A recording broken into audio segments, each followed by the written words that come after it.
Play the voice of the LSU Tigers, Jim Hawthorne. All right, thank you, Doug. And the opening kickoff brought to you by Cintas, the uniform people helping your business look and work better. Back deep to receive for Tulane, Fred Smith and Matt Forte.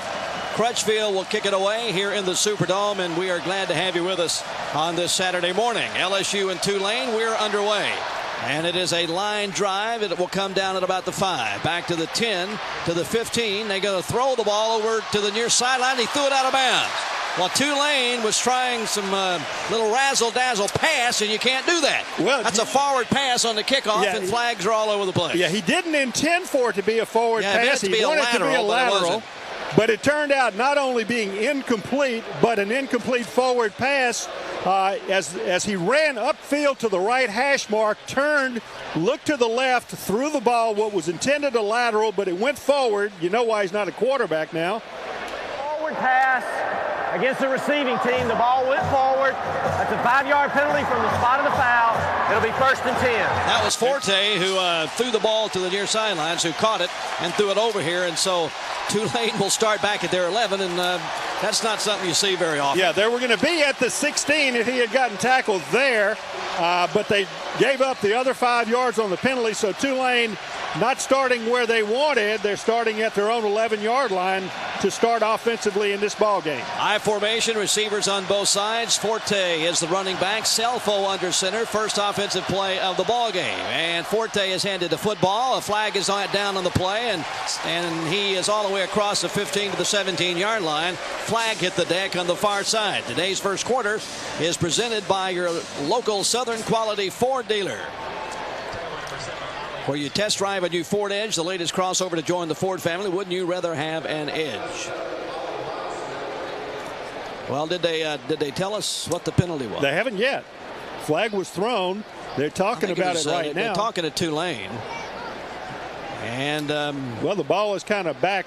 The umpire is facing. Yeah, he's standing on the 15-yard line. The tackle was made up around the 18.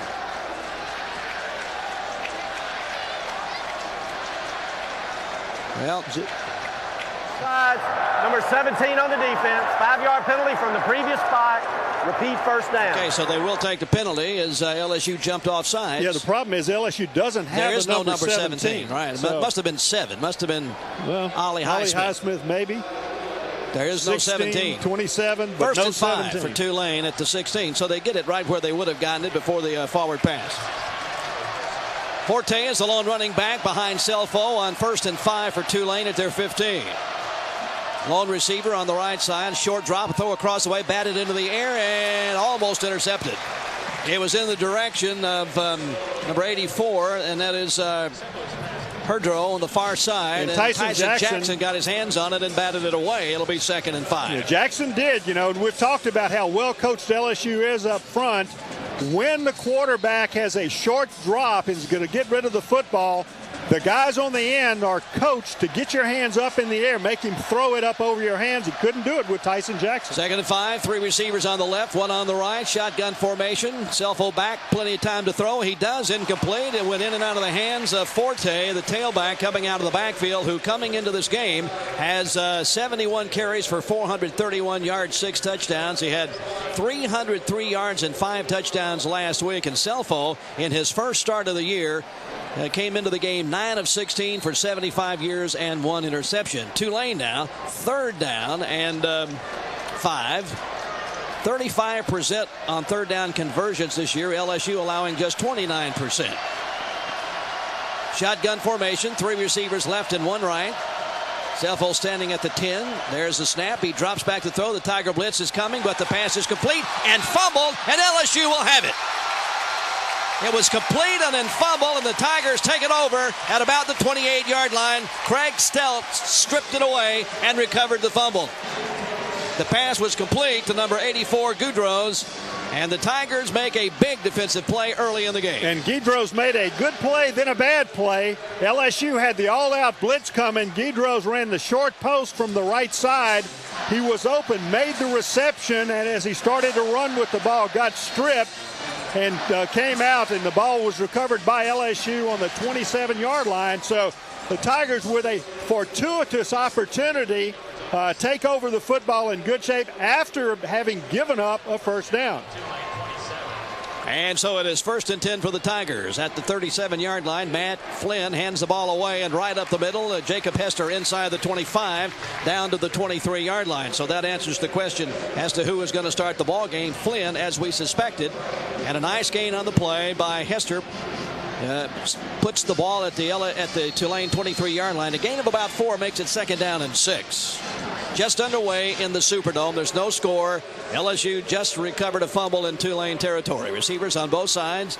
I formation. Now Zinger moves over and sets up on the left side. Flynn under center on 2nd down and 6.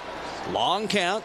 Short drop to throw. Does throw it. Boy, he is hit hard just as he unleashed the football, and it is incomplete down around the 12-yard line. Somebody really put a hit on Matt Flynn. That was Harris, number 57, Antonio Harris. And Flynn will field that one. It'll be 3rd down and about 5 or 6. And a flag thrown also at the end of the play. There was some skirmishing going on. Personal foul, number 70 on the offense. That'll be a 15-yard penalty, and it will be 3rd down. Well, that's Cerrone Black, and so LSU gets the worst of both of those, Jim. One is that loss Flynn, of down and a penalty. Yeah, Flynn took a lick. The play was over. Then Cerrone Black committed the personal foul, so the Tigers get penalized in addition to losing the down. The ball goes back to the 38-yard line of Tulane, so LSU's got, 20 to go. Yeah, 3rd down and about 21 now, so the Tigers at this point unable to take advantage of a golden opportunity. 3 receivers will flank out to the far side, 1 to the left. Hester in the backfield as Flynn sets up in the pistol formation. Tulane loads up at the line of scrimmage.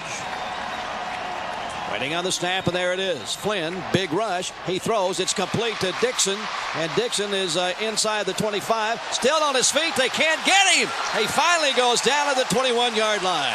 My goodness. That's really outstanding effort. Richard Dixon, the tight end on the left side, came out, ran a short post pattern, and Flynn nailed the ball in there to him perfectly. Dixon got hit up around the 25-yard line by 3 or 4 players, kept on his feet, spun, and finally fought his way out of the tackle, and then fought forward to get inside the 20, almost to the 19-yard line, to make it 4th down, just a couple of yards to go, as Cole David will come in to try the field goal, or at least we think. Evan Lee made the stop, and that's what the penalty did for you right there, Doug. LSU will have to settle for a field goal attempt instead of what could have been a touchdown. Now the Tigers are confused, and we'll call a timeout. Timeout in the ball game. 12:35 to go in the first quarter. There's no score on the LSU Sports Radio Network. A big frown, and when he said, "Joe, come here."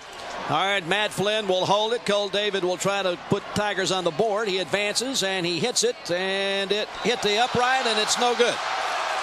It hit the right upright and fell away, and so the Tigers get nothing out of a recovered fumble at the Tulane 27-yard line. So that's too bad, and that is not the way LSU wanted to start this ballgame.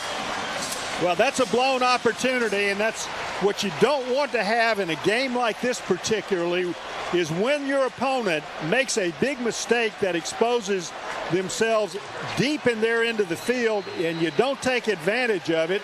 And so now Tulane, with the score, of course, tied at nothing, has the opportunity to take over again.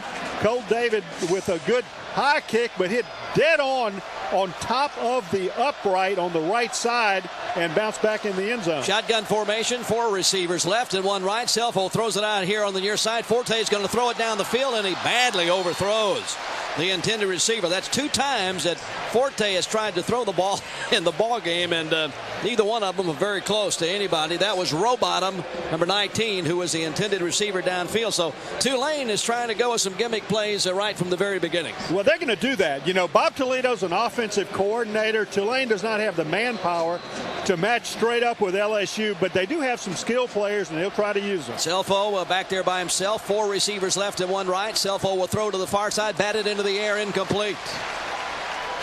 Ali Highsmith knocked it away from the intended receiver, Guidros, and it is 3rd down and 10. And Tulane had a bunch formation, and here they're going without a huddle, no Jim, huddle right away. They got a 4-man wedge formation on the left side, flanked out, and a lone receiver on the right. Different from anything LSU has seen this year. Selfo back there by himself. There's a snap. Selfo is eluding one tackler, running to the far side, but he's not going to elude the others, and he's down for no gain at the 20-yard line on the far side, run down over there by Curtis Taylor and a couple of others, and so Tulane will have to punt it away. And good sound defense played by LSU. Tulane had 4 receivers split out in a bunch on the left side. Their idea was to let Selfo fake the pass to the left and then sprint to the right where no LSU defenders were. They were there and made the tackle. Thibodeau is back to kick it away, and he does. It is a wobbly spiral that is going to take an LSU bounce and touched by Tulane at midfield. So the Tigers will get excellent field position. I think they'll put it down after that 29-yard punt and no return. They'll put it down just nosed over into Tulane territory. So we'll call that the Tulane 49-yard line. Even field, and Jacob Hester will be the lone running back there behind Matt Flynn. The Tigers starting at the Green Wave 49-yard line. They recovered a fumble at the Greeny 27, but could not score. Cole David missed a 37-yard field goal. Flynn under center. Play action fake. Deep drop to throw. He throws it deep, and he's got a man down there. It is caught down inside the 5-yard line. JoJo LaFell. And Flynn was right on the money, and it is 1st and goal to go for LSU. A 43-yard play. LaFell with his 14th catch of the year. He had 203 yards and a touchdown coming in to today, and Etchebilum made the stop. LaFell was split wide to the left. Inside him on the slot was Jared Mitchell, and Mitchell cleared out. LaFell ran a deep post pattern. Flynn had the ball right there on the money, and LaFell made the catch, was tackled almost immediately, but got down almost to the 5-yard line. And Tulane jumps off sides immediately as it is 1st and goal to go. And that's going to cost them half the distance to the goal line. LSU also has had 10 different ball carriers this year, and 8 of them have scored at least 1 touchdown. Offsides, number 56 on the defense. He was in the neutral zone, causing the offense to react. Half the distance to the goal, remains 1st down. 1st and goal to go at the 3-yard line, and the Tigers are in the Capital One red zone. Capital One, no hassle banking. Lone receiver flanks out to the right side. The Tigers in an I formation. Flynn under center. Reyes is up from center and has changed the play as he walks around giving instructions to everybody. Now he goes back under, and we're ready to go. There's a snap, handoff to Hester, and he bangs his way into the end zone for the score.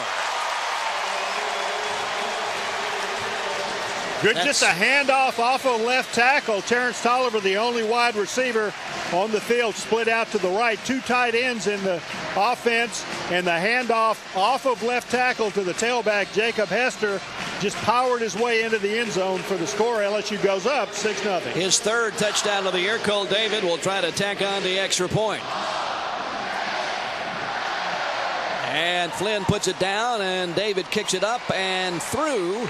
And so, with 10:56 to play in the first quarter, LSU gets on the board first. It's the Tigers 7, the Greenies nothing on the LSU Sports Radio Network.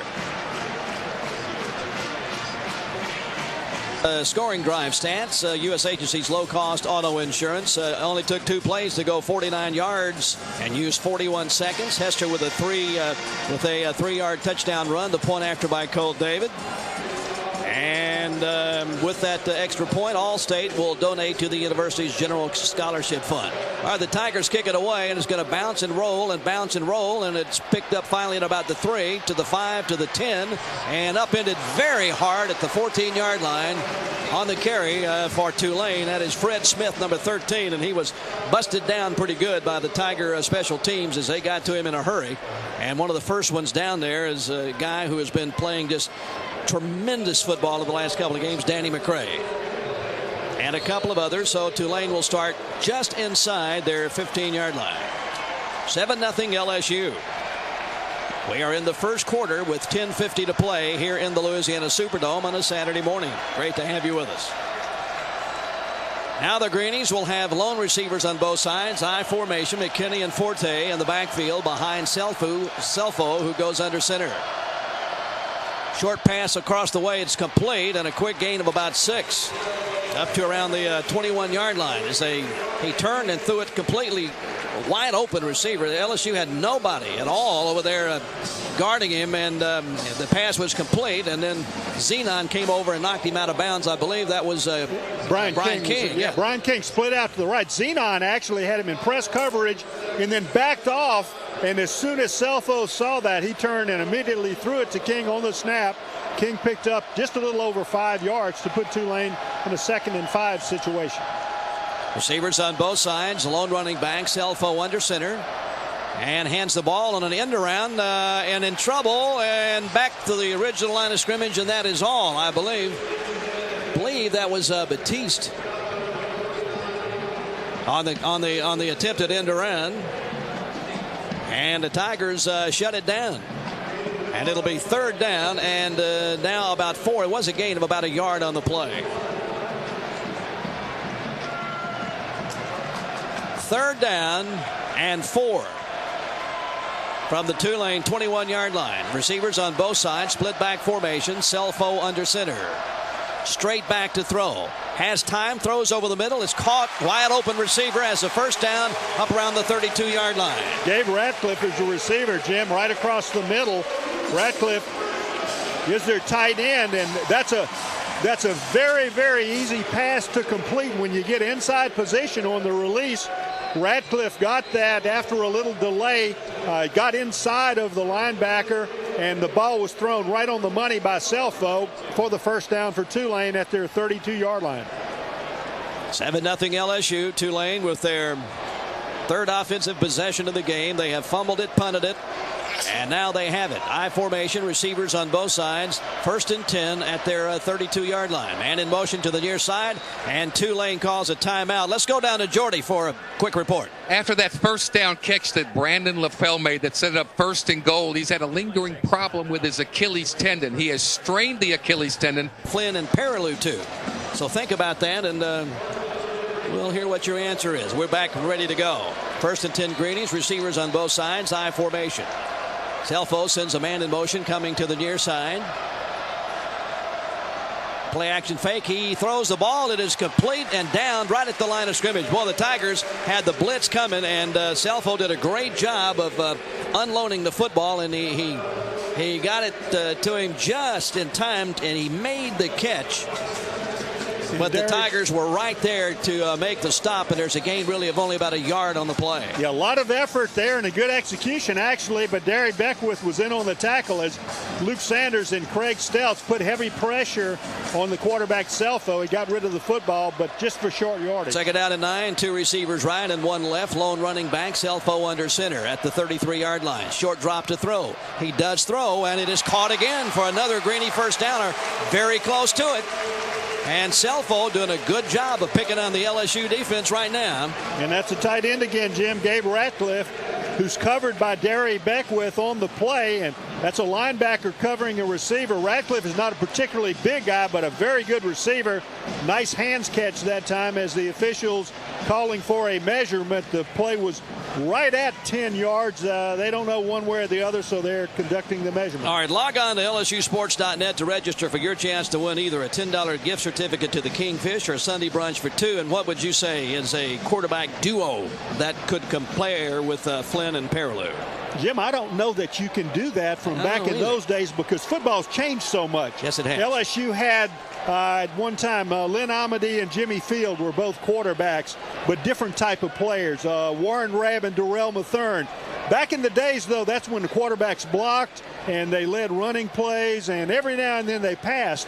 Once you got to the point where you have 2 quarterbacks who are primarily passers, then you had the Pat Lyons and Burt Jones combo. But now you get modern day where quarterbacks are becoming tailbacks again. Yep. So you have Matt Flynn and Ryan Perilou, pretty incomparable to any duo in the past. Short of a 1st down, 3rd down and less than a yard. I formation, quarterback sneak. Selfo pushes ahead and gets the 1st down easily over the offensive right side. And so Tulane has moved from their 15 up to their 43 or 44 yard line. And they put it down right at the 44 at the hash marks to the near side of the field. Well, Tulane making a statement here on offense is remember where they started this thing, back at their 15-yard line, and moved the ball out almost to midfield. They've got as much yards on this drive as a lot of teams have had in a whole half of football against this Tiger defense. Receivers on both sides, split back formation, Selfo under center on 1st and 10. Tosses it out, and here is a double reverse, and the man with the ball is going to be thrown for a loss. It was a double reverse, and the one that ended up with it was actually thrown for a loss, by Kirsten Pittman. Yeah, see, that's the double reverse. LSU tried that, I think, one time last year, where when you have a reverse that works, and it means that you fooled the defense, then you hand it back on a double reverse so that the defense that you fooled is already in position to make the tackle because they're so out of position for the reverse. That's exactly what happened to Tulane that time, and LSU threw it for a loss. 2nd and 15, 2 receivers right and 1 left. Lone running back, Selfo under center, and hands the ball away to Forte, and he tries to turn the corner and is going to get back to the original line of scrimmage, and that is all as Derry Beckwith, I believe, was over to grab hold of him and make sure that he didn't get a chance to turn it back upfield. And actually, they will put it down at the around the 42. So it'll be 3rd down now and about 11. 3rd and 11 from the 42-yard line. We're in the first quarter, 6:17 to go. LSU leads at 7-0. Now the Greenies hustle up to the line of scrimmage, and 2 receivers left, and 3 receivers actually to the left side, near side of the field. Lone running back, shotgun formation. Forte back there with Selfo. There's the snap. He drops back deep to throw. He does throw, and it is batted around, incomplete. Chased down by the Tigers. It goes out of bounds on the far side of the field, but that's an incomplete pass. It wasn't going to go anywhere anyhow. It was intended for Forte, and he was hit immediately as the ball got to him, I believe, by Tyson Jackson. Ball knocked loose, and so Tulane will have to punt it away. Even though back to punt it. And let's see who is that. That's Chad Jones back to receive for LSU. Freshman Chad Jones standing back around the 17-yard line. There is the punt. Boy, it's way up in the air. Fair catch called for, and Jones is going to let it hit. It takes a sideways bounce and will finally roll dead at about the 22-yard line. Good job by the young freshman that time on a 36-yard punt. That ball was way up high, and Fell is back in there, we can see. So hopefully his injury was not serious to slow him down much.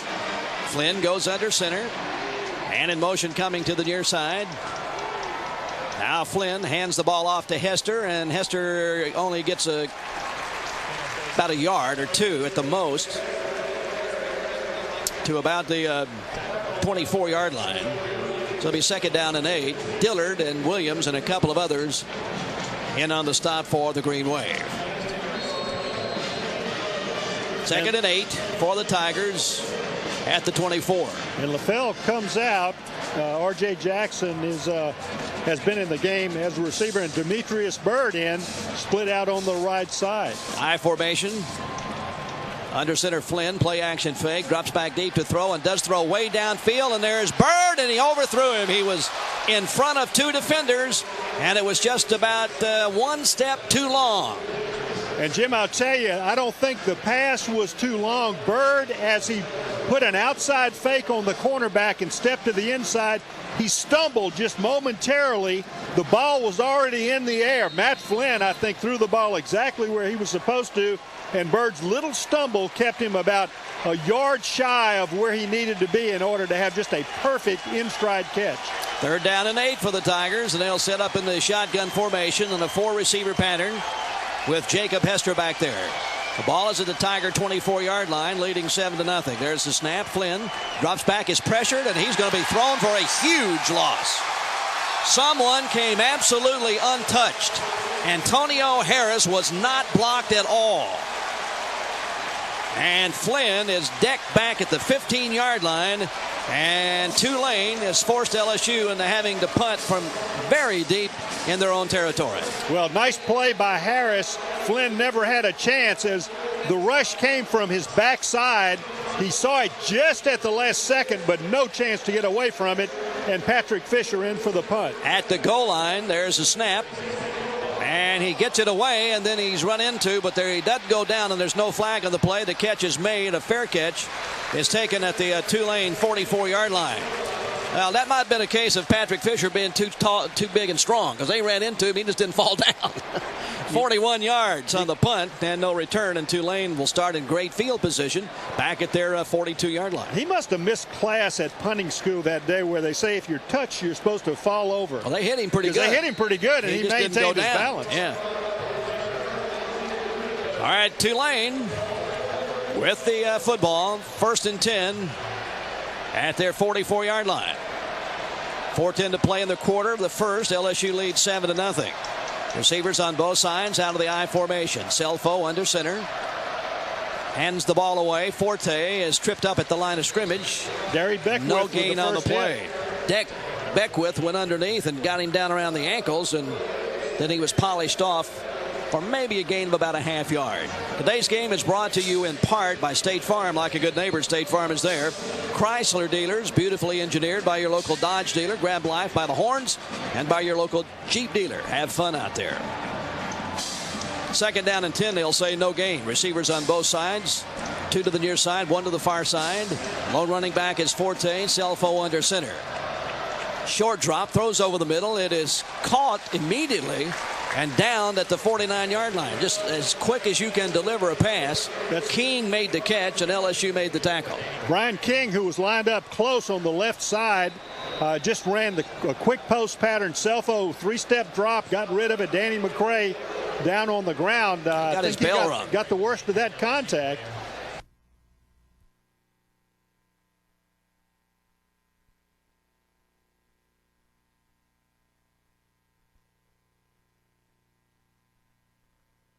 Seven to nothing Tigers with 3:27 to play in the first. 3 receivers left and 1 right. Shotgun formation. Forte is back there with Selfo. Waiting on the snap. And there it is. Selfo wants to throw. And he's got running room. And he's got big running room. And he's down to the LSU 40-yard line. 1st and 10 Tulane. Jai Eugene on the tackle, but just barely cut Selfo's feet out from under him. Selfo had spread the field. LSU man covered everyone, and Selfo dropped back, saw that no receiver was open, turned upfield, found a little crease off the left side, and just as he started to go past Jai Eugene, Eugene cut his ankles out from underneath him. Otherwise, he'd had a much longer gain, but he did pick up the 1st down at the LSU 40-yard line. Tulane feeling very good about themselves right now. They're moving the ball very well against the #1 defense in the nation. Here's a handoff to Forte, and it's a reverse and a toss back to Selfo, who's going to throw it towards the end zone, and it is batted away in the end zone. Very nice play by Curtis Taylor. Boy, I have never seen a team with more flea-flicking extracurricular offensive plays than Tulane has tried here in the first quarter today. The intended receiver was King in the end zone. Well, Jim, what they've effectively done, though, by doing that, they ran that off of a reverse action. As a matter of fact, it was a reverse and then a pitch back to the quarterback, Selfo. They are spreading out the offense in their backfield, and that's keeping LSU's pass rush off of Selfo and making LSU defend a broader area for most of the play. 2 receivers right and 1 left, man in motion. There is a delay handoff right up the middle, running over tacklers down to the 35-yard line. Is number 32, and that is Andre Anderson, and it will set up a 3rd down. Well, I will say with 2:20 remaining here in the first quarter, from the standpoint of being emotionally involved in the game, I think Tulane's got the advantage. They do. Although LSU's got a 7-0 lead, Tulane really has played very well. They've moved the ball amazingly well on LSU, and have defended LSU very well. 3rd down and 7, or 3rd down and 4 at the LSU 34-yard line. Lone running back, receivers both sides. Selfo drops to throw, throws behind the intended receiver down around the 20-yard line. That was Chris Dunn, who had his back to the ball. He was pretty well defended by Chevis Jackson, and let's see what Tulane will do here, if they go for it or if it's out of field goal range, I would think. Well, the ball's at the 34, so a field goal attempt would be a 51-yarder. That's a pretty good field goal. Somebody, he got these out there. They're going to try a 51-yarder, but there was a flag on the play. LSU, that's their first warning. What does that really mean, Doug? That they're standing too close to the sidelines? Let's go down to Jordy. Jordy, what does that mean? There is a big white stripe. No, I see that. Okay. Only the head coach is supposed to be in that area. Okay. All the assistants are supposed to be back. They weren't. It's just a whatever. Well, I understand. There's a little pop-up field goal, and they're going to let it run, and it's going to be killed down at the 1-yard line. Now, that's a great play right there. Yeah, look, that's a pooch kick out of a field goal setup. And that's another trick play that Tulane has run. LSU completely not thinking anything that they're going to do anything like that. And they have already run more plays, unorthodox plays, than I've seen in many seasons. It's actually a 31-yard punt, I guess, from a field goal position, and it was downed by Tulane at the 2-yard line.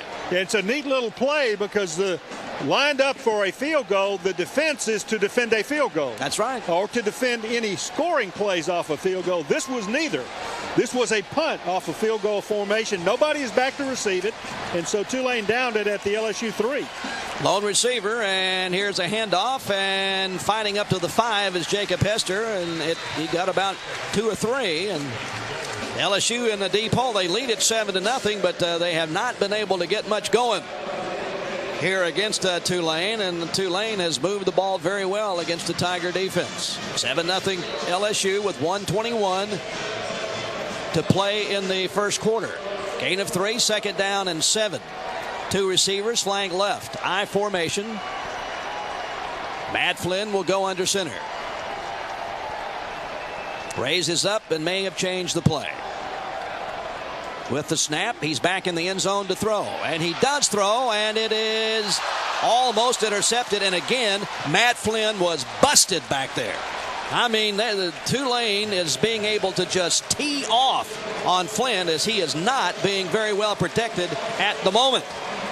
And Flynn shouldn't have thrown the pass anyway, because Tigers fortunate that it was not intercepted by Lumar back in the secondary, who was playing center field back there. Flynn apparently didn't see him, laid the ball out, trying to get it to JoJo LaFell, and Lumar just let it go through his hands. And somebody really decked him. Now it is 3rd down and 7. LSU is at their 5-yard line, shotgun formation. There's a snap. Flynn in the end zone, throws it away. I think that was supposed to be a semi-shovel pass to Jacob Hester, but it was really a bad effort. Well, that's that little middle screen that LSU has run successfully 4 or 5 times this season. That time, Jacob Hester was to be the recipient of the screen, but Julian Shives-Sams, the defensive tackle, was spying the tailback. That's good coaching preparation by Tulane staff. They had him hooked up on Jacob Hester, just waiting for that. As soon as the ball was just flicked forward, he went after Hester, made the tackle and the knockdown. All right, Fisher is standing back in the back part of the end zone. There's a snap, and here come the Greenies. And Fisher has hit a good one. Boy, he's hit a cannon all the way back to the 40-yard line. Now the Tigers are back there, and down he goes at the 45. Great job of a 54-yard punt. That was an incredible punt. Jacob Hester was one of the first back there to make contact for LSU, along let's see, with Stelz and Jacob Cotrera, actually. So 1st and 10 Tulane at their 45. Now Tulane, since Hester's 3-yard touchdown run, we've had 4 consecutive punts. LSU's offense has been really ineffective. 1st and 10 Greenies at their 45-yard line. Receivers on both sides. I formation, Selfo under center.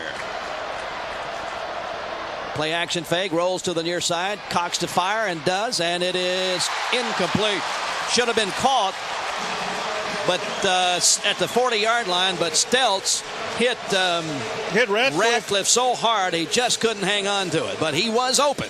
And the ball was right in his hands, and it'll be 2nd down and 10. And Selfo has been very accurate this entire game.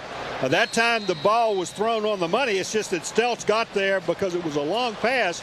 He got there right when the ball got there as Selfo was hit just a split second late. The Tigers could have been penalized that time. It was not called, and Tulane will have a 2nd and 10 at their own 45. 33 seconds left in the first quarter. 2 receivers right and 1 left. Forte goes in motion. Selfo hands the ball off on a pump fake, and then he handed it off on a delay handoff to the fullback, I believe, was McKinney. Actually, no, that was Andre Anderson, number 32 on the carry. And that is probably going to be the last play of the first quarter. It'll bring up 3rd down and about 5 or 6. But the Tulane has played well here in the first quarter. And they're going to be content to let the quarter end, trailing LSU only 7-0. And so we'll go to second. It'll be 3rd down and 6, Tulane, when we return on the LSU Sports Radio Network. Tigers need to find a spark somewhere, and let's see if they can do it. Well, this is a pretty big play right here. 3rd down and 6. 2 receivers left and 1 right as Tulane moving from left to right. Selfo in the shotgun. There's the snap. He drops, looks. Now he's going to try to run and turn the corner, and he is not going to make it. He has run down and thrown for a big loss. Nice job by Kirsten Pittman to run him down on the far side of the field as the Tiger defense stepped up that time. Kirsten Pittman has such outstanding speed for a defensive end. Not big for a defensive end necessarily, but about 250 or 55. But fabulous speed for someone of that size, and he surprises people with his agility and the ability to keep up with quarterbacks and running backs. All right, then Levino fumbled the football, but nobody was back there. LSU didn't send a single man back there, and he picked it up and punted it down to Jones at the 12-yard line, at the 10, and back to the 12, and that is it. My goodness. LSU did not send anybody after the punt. Well, and the punter dropped it and then was still able to turn around, pick it up, and punt it because the Tigers didn't have anybody back there. And that's because LSU had a kick return on that wasn't very well done anyway, as Chad Jones couldn't get to the corner that he needed to get an open spot, tackled by a bevy of Tulane players in the middle of the field, and LSU starting with very poor field position just outside of their own 11-yard line. 14-14 remaining in the second quarter. LSU leading Tulane 7-0. Flag is thrown. LSU may have too many people on the field or something.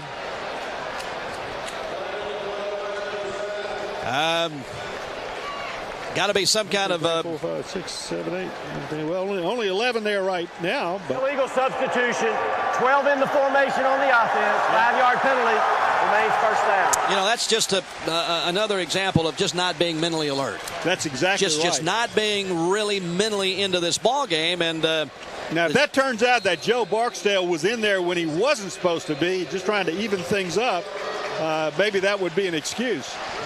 All right, Flynn under center on 1st and 15, and he hands the ball away to Keelan Williams, and Williams ran right into a Tulane tackler. It looked to me like there was a hole there. And it looks like that Williams just simply turned right into the Tulane tackler, and there's no gain on the play. Williams, the last several times, as a matter of fact, he's done that where he'll hit the play, and he gets to the place where there may be a seam on one side or the other, or sometimes seams on both sides, but he'll run right into the pile. That time, nice seam if he'd cut to the left, but he just didn't. He ran right into the tackler and got for a loss. 2nd and 13. 2 receivers left and 1 right. Shotgun formation. Flynn has gone all the way. Has the ball, steps back and throws, and it is caught by Dixon, and he's down immediately after a short gain at the 15-yard line. So it'll bring up 3rd down and 7. As the Tigers offense has some work to do. They really struggled, Doug, in the second half last week against South Carolina, and they just have not been real effective hitting on all cylinders in this game either. And Jim, the surprising thing about this game is the pressure that Tulane has put on Matt Flynn. With really, by all rights, they shouldn't be able to do that at all. 3rd down and 7, shotgun formation, 4 receiver pattern for the Tigers. There's the snap. Flynn in the pocket, throws. It is caught near side, and that is Mitchell, Jared Mitchell, down the near sidelines. He's out of bounds up around the 32-yard line, and that'll be a first down. Jared Mitchell was in the slot. He ran a a swing pattern, a circle pattern to the outside on the snap. In other words, he just goes to the sideline and turns it upfield. Flynn saw that he was the open receiver, flicked it out there to him, and Mitchell did the rest up to the LSU 32-yard line, first down. 17 yards gained on the play. Two receivers right and one left. Shotgun formation. Flynn with the ball. Short drop to throw, and he fires it way over the head of an absolutely, completely wide open Mitchell up around the 45-yard line. There was nobody anywhere near Chris Mitchell, and Flynn threw it up into the Tulane bench. Well, Chris Mitchell again lined up on the left this time. Chris, last time Jared, went downfield about 10. He was right on the sideline, and Matt Flynn looked, pumped, and then set up and fired the ball, but he fired it about 6 feet over Chris Mitchell's hands. Second down and 10. And there's a handoff, and Keelan Williams goes nowhere and loses 3 yards. He is knocked down as soon as he was handed the football, way behind the line of scrimmage at the 29. And so now LSU is looking at third down and 13. LSU running an awful lot out of that T with the quarterback under center, and just not as effective as sometimes they've been running out of that shotgun look. Three receivers on the left side, on the right side, one on the left. Keelan Williams is back there with Flynn. Now third down and a long 12. There's a snap. Flynn drops, steps up in the pocket, and he breaks free, fumbles the football. Big pile up. He got it back, but again, Matt Flynn could not throw the football, and the Tulane rush was all over him. And the LSU offense just seems to be struggling. And that's only a four-man Tulane rush. As Flynn got heavy pressure on him, he stepped up in the pocket. Looked like he was going to escape completely, but he was grabbed from behind, and it took him so long to pull away. By the time he did it, he dropped the football. Then he had to get on top of the football. Patrick Fisher gets it away. It's a nice high wobbly spiral, and a fair catch called for and taken by Tulane at the 24-yard line. It's one of the things that goes along with a game against a clearly inferior opponent. It is so difficult mentally to prepare, committed to go to war with them.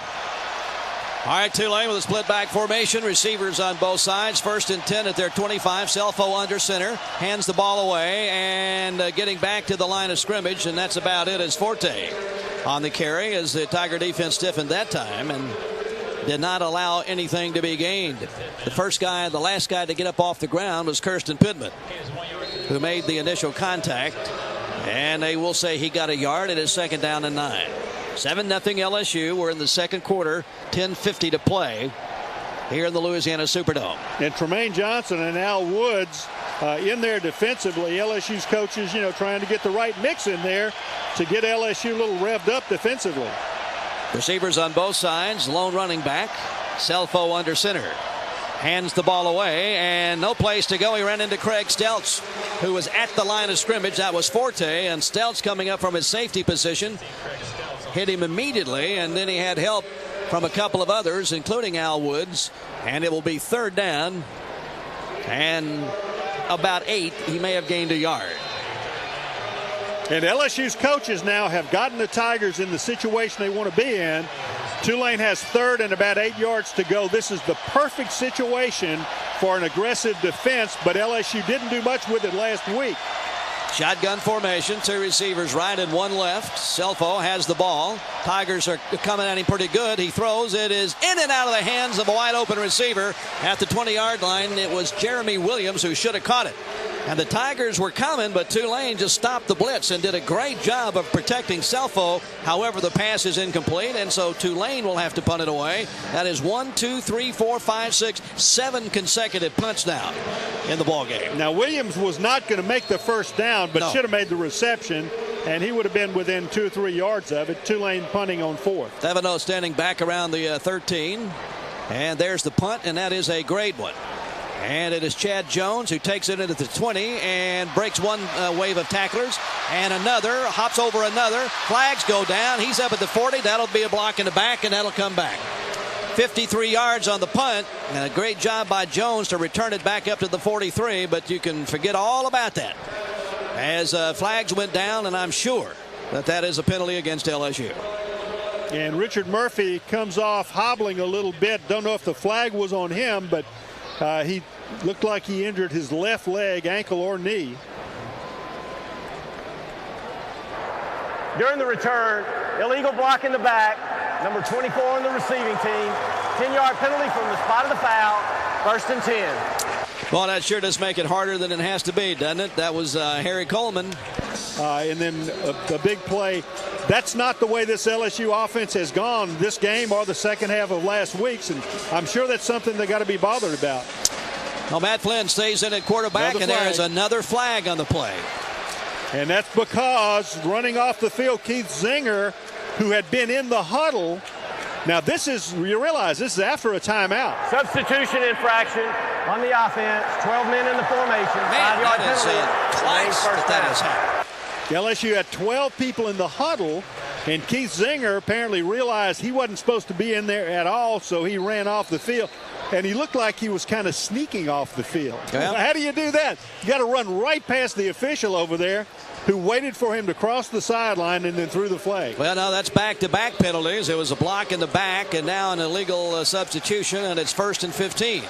Man in motion, lone receiver on the right side. Flynn, play action fake, rolls to that right side, wants to throw, but he can't find anybody, and he has to almost threw an interception.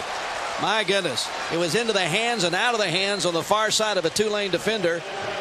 And, boy, Tulane just had that one eaten up. He could find nobody to throw it to, and it was almost picked off over there by Charles Harris. 2nd and 15. Well, Charles Harris was the cornerback covering Brandon LaFell. LaFell ran an out pattern. Harris had him covered, and so the bootleg action by Flynn in the backfield resulted in no pass opportunity. He waited, finally tried to flick it over Harris's hands and didn't get it over Harris's hands. Harris dropped it. That's all. Shotgun formation. Flynn drops back to the 5-yard line, and he can't find anybody again, and so he just runs back up and falls down at the 19-yard line, which is the original line of scrimmage. So it is 3rd down and 10. Well, Jim, you got to say this is a tremendous surprise. I had no question that Tulane would come out emotionally higher than LSU at the beginning. But for it to have lasted so long, 8:59 remaining here in the second quarter, and for the Tigers to look so inept on offense is not at all what we expected. Shotgun formation, 4-receiver pattern. The Tigers are just 1 for 5 on 3rd down conversion attempts today.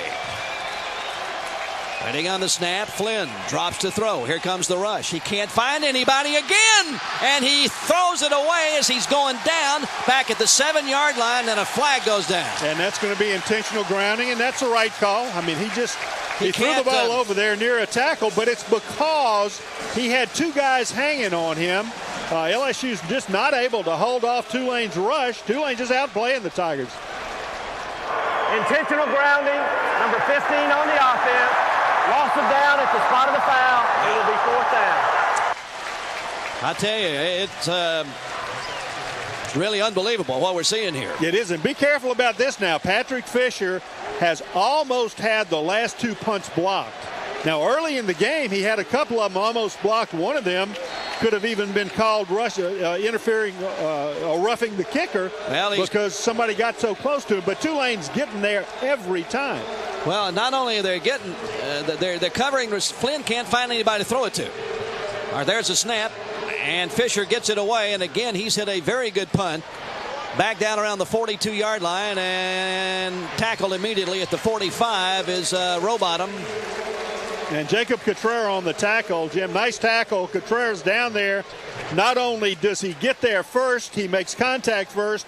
And when they scored, you've got to make your own field position when they give you bad stuff. Yep. And so that's what you got to do on offense. Receivers on both sides out of the I formation for Tulane. 1st and 10 at their 46-yard line, moving from left to right here at the Louisiana Superdome. Tulane gaining confidence by the minute against the 2nd-ranked team in the nation.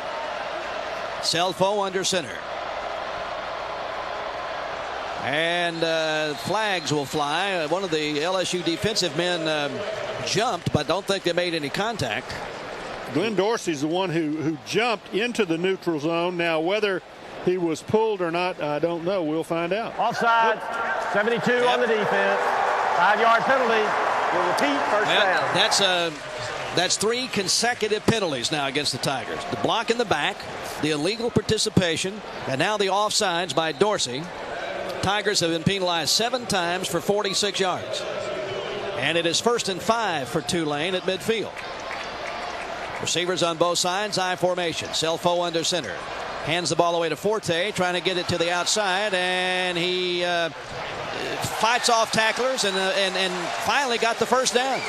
LSU had their hands on him and simply did not make the tackle, and he got it down for first down at the LSU 43-yard line. And meanwhile, LSU looking for some spark in there. Drake Nevis in there at defensive tackle. Glenn Dorsey, you know, with that offsides penalty, really kind of took the aggression out of LSU's defense, and Tulane, Matt Forte with a sweep around the left side to pick up a first down.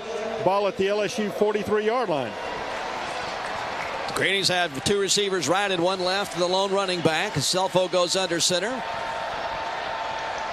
And he hands the ball, trying to go straight ahead. There's no go there. It's Forte, and no way where to go up the LSU defensive middle. Raheem Alim with the first contact in the backfield, mopped up with Drake Nevis on the tackle. So no gainer on that play. Good defensive play, solid up the middle by those 2 players for the LSU defensive front. 7-0 LSU with 7:37 to play in the first half here in the Louisiana Superdome. Tulane sends 2 receivers flank left. I formation in the backfield. Man comes in motion to the near side. Selfo under center. Play action fake. Rolls to the near side. Being chased. He throws it. Batted away. Fine defensive play at the 40-yard line by Tyson Jackson. He knocked it away from the intended receiver. And a very nice defensive play there. That was for Tulane, Jeremy McKinney, who was the intended receiver. I believe that's who that was. Yeah, very 3rd down and fine 10. play. Tyson Jackson in a zone blitz where he had the coverage on the receiver out in the flat, covered him very well. Actually batted the ball away himself. Didn't just kind of get close to him. He was right there and had him shadowed the whole way. 3rd down and 10, and Tulane, confused, has to call a timeout. That's the type of ball game that it has been. 3rd down and 10. Tulane with 2 right and 1 left. Shotgun formation. Forte is back there with Selfo. Standing around the 48-yard line in LSU territory. There's the snap. Tigers come at him. He steps up in the pocket and throws, and it is not close to anybody, really. Incomplete. He threw behind and over the head of Rowbottom down around the 20-yard line, and so the Tigers had a pretty good rush going that time, but they didn't get to him. But he overthrew the intended receiver, and this is the 9th straight punt of this ball game. But that's the point, Jim. LSU's not getting to him. Yeah. He took an awful long time to let Rowbottom come open, and Rowbottom was open downfield on the post pattern. Selfo just overthrew him by a substantial amount, but LSU can't get to him with the pass rush. And there's a punt, and it's a good one, punted away from Chad Jones, and it's going to bounce and take a great Tulane bounce, and it is touched at the 5-yard line. And so LSU keeps starting deeper and deeper in their own territory. That's a 38-yard punt with no return.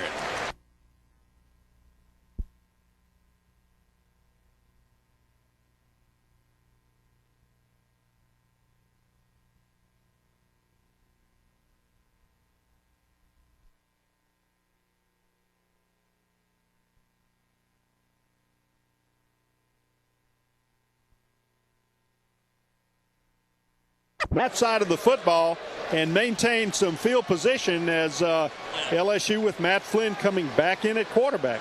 Receivers on both sides, I formation. 1st and 10 LSU at their 5-yard line. 7:07 to play in the half. LSU leads 7-0. Here is the handoff, and coming to the outside is Keelan Williams. He gets about 4 to the 10-yard line. And it'll be 2nd down and about 5 or 6. Tackled by Gooseby for the Tulane Green Wave.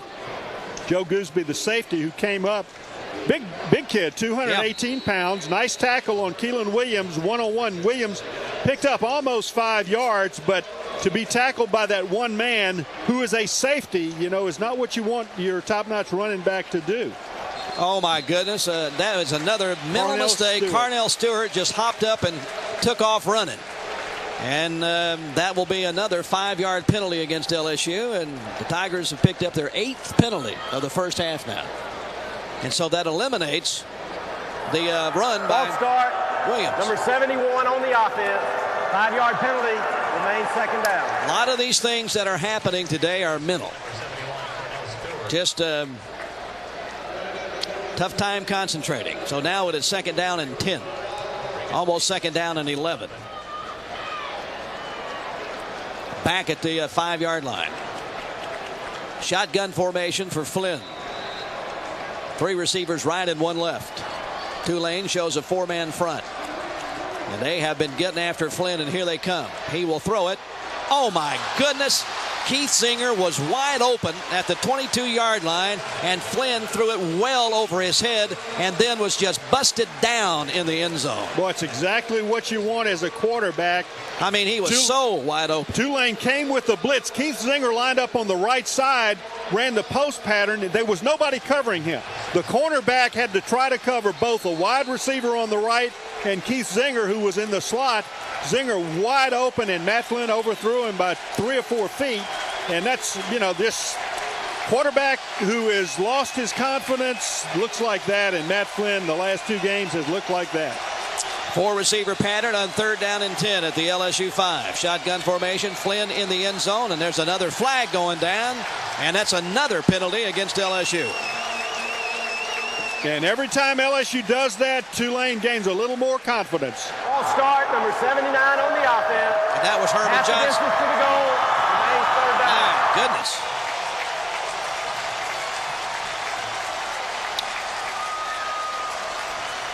Been a long time since I've seen an LSU team that looked this way on offense or defense, as a matter of fact, but particularly on offense. Jim, it just looks like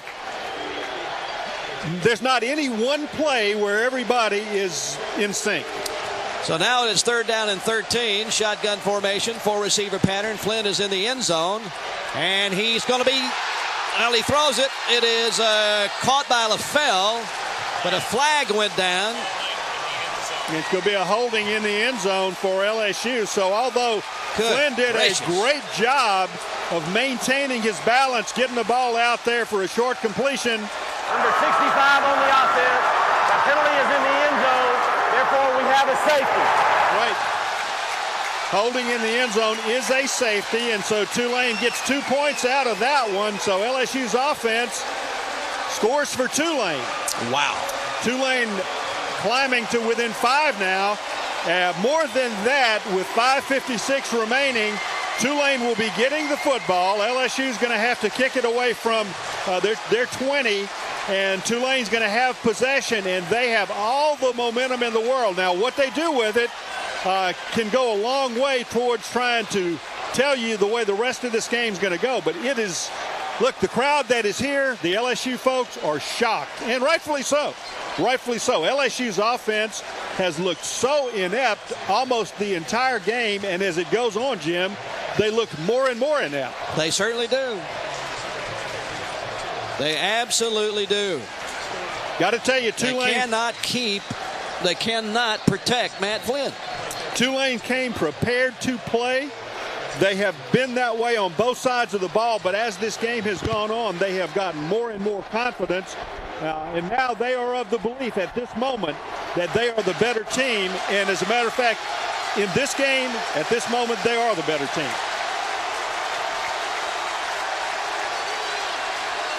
So LSU will have to kick it off from the 20 with 5:56 to play in the first half. Let's quickly go to Jordy.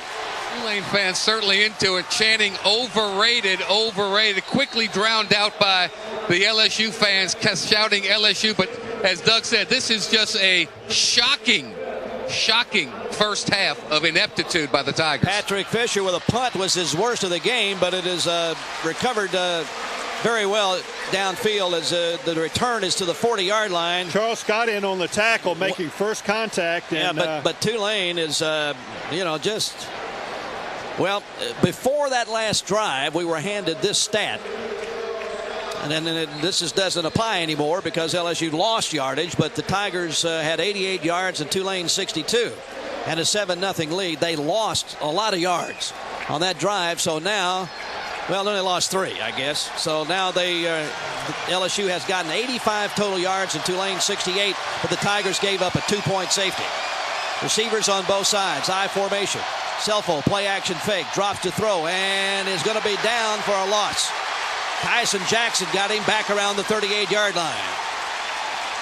Also, Kirsten Pittman was back there. So anything of any real significance that LSU has done other than the touchdown by Hester in his first half, Doug, has been done by the Tiger defense. That's it. That's it. And LSU's defense has revved it up a notch here just on this first play after the free kick following the safety to throw Selfo for about a 5-yard loss. But LSU's entire defensive front was back there surrounding Selfo for the sack. So 2nd and 5 for Tulane from their own 38-yard line. Actually, 2nd and about 15. Receivers on both sides, split back formation, man in motion, Selfo under center, straight drop to throw, tosses on the near side, and it's incomplete over the head of Forte and almost picked off by Craig Stelz. He was there and actually had a chance to get his hands on the ball, but it is incomplete. And Selfo got popped pretty good by Luke Sanders after he threw the ball. 3rd down and about 14 with 4:58 to play in the first half. LSU leading Tulane 7-2. And this is the last 2 plays is the kind of LSU defense that we expected that we would see, and it's really the first time we've seen it today. Well, Tulane spreads the field. 3 receivers, now 2 on both sides. Shotgun formation, and Selfo has to call timeout because one of the Tulane receivers didn't know where he was supposed to be. 3rd down and 14. 2 receivers left and 1 right. Forte is back there with Selfo in the shotgun. Waiting on the snap, there it is. Only a 3-man Tiger rush, and Forte throws, caught for a first down at the LSU 43-yard line. He was slid down just as he made the catch, and a 20-yard 3rd down conversion. Michael Batiste on the reception coming from the right side. Selfo, LSU with a 3-man rush. Selfo with good protection, and he fired the ball just in the right spot for Batiste to make the reception. First down. Selfo hands it away to Forte, trying to turn the corner on the far side, and he does, and gets about 4 or 5 yards inside the LSU 40 down to about the 38-yard line. Boy, I'll tell you, that's good blocking on the Tulane left side as they simply caved in the right defensive side of the LSU Tigers. Hand off to Forte on a sweep around the left end. Tulane out-blocked LSU on that play and picked up 6 yards to put themselves in 2nd down situation at the LSU 37. About 4 yards to go. 2nd down and 4 after a gain of 6. Receivers both sides. I formation. Man in motion coming to the near side. Selfo under center. Play hands the ball away and right up the LSU gut for a first down to the Tiger 30-yard line. Goes Forte on the carry. And Tulane has 3 minutes and 55 seconds left in the first half and a first down at the LSU 30-yard line. Well, Jim, after those 2 plays by the LSU defense, Tulane called timeout. They settled down and they've come back out, picked up the first down, and then picked up another first down inside the LSU 30. Well, field position has been a real key here in the first half, and LSU has had none. 2 receivers on the left side. A man in motion coming to the near side. Selfo under center. Hands the ball away, and Forte gets about 2 or maybe 1 to the 28 or 29-yard line. And on the bottom of the pile for LSU is Al Woods, number 97. Second down and about 8 for Tulane at the LSU 28-yard line, right in the middle of the playing field. Coming up on the 3-minute mark here in the first half, 7-2. LSU hanging on. Receivers on both sides, split back formation. Selfo under center. Play action fake, rolls to the near side, wants to throw back, and he does, and it's the tight end open again. And he makes the catch. First down at the LSU 17-yard line, and that play has worked all day against LSU as the Tigers have not been able to defend that. Craig Steltz in on the tackle, but another reception by Gabe Ratcliffe coming across the field from the left side. The tight end got into the LSU secondary, found the open spot, and Selfo put the ball right on the money for the first down for Tulane at the LSU 17-yard line.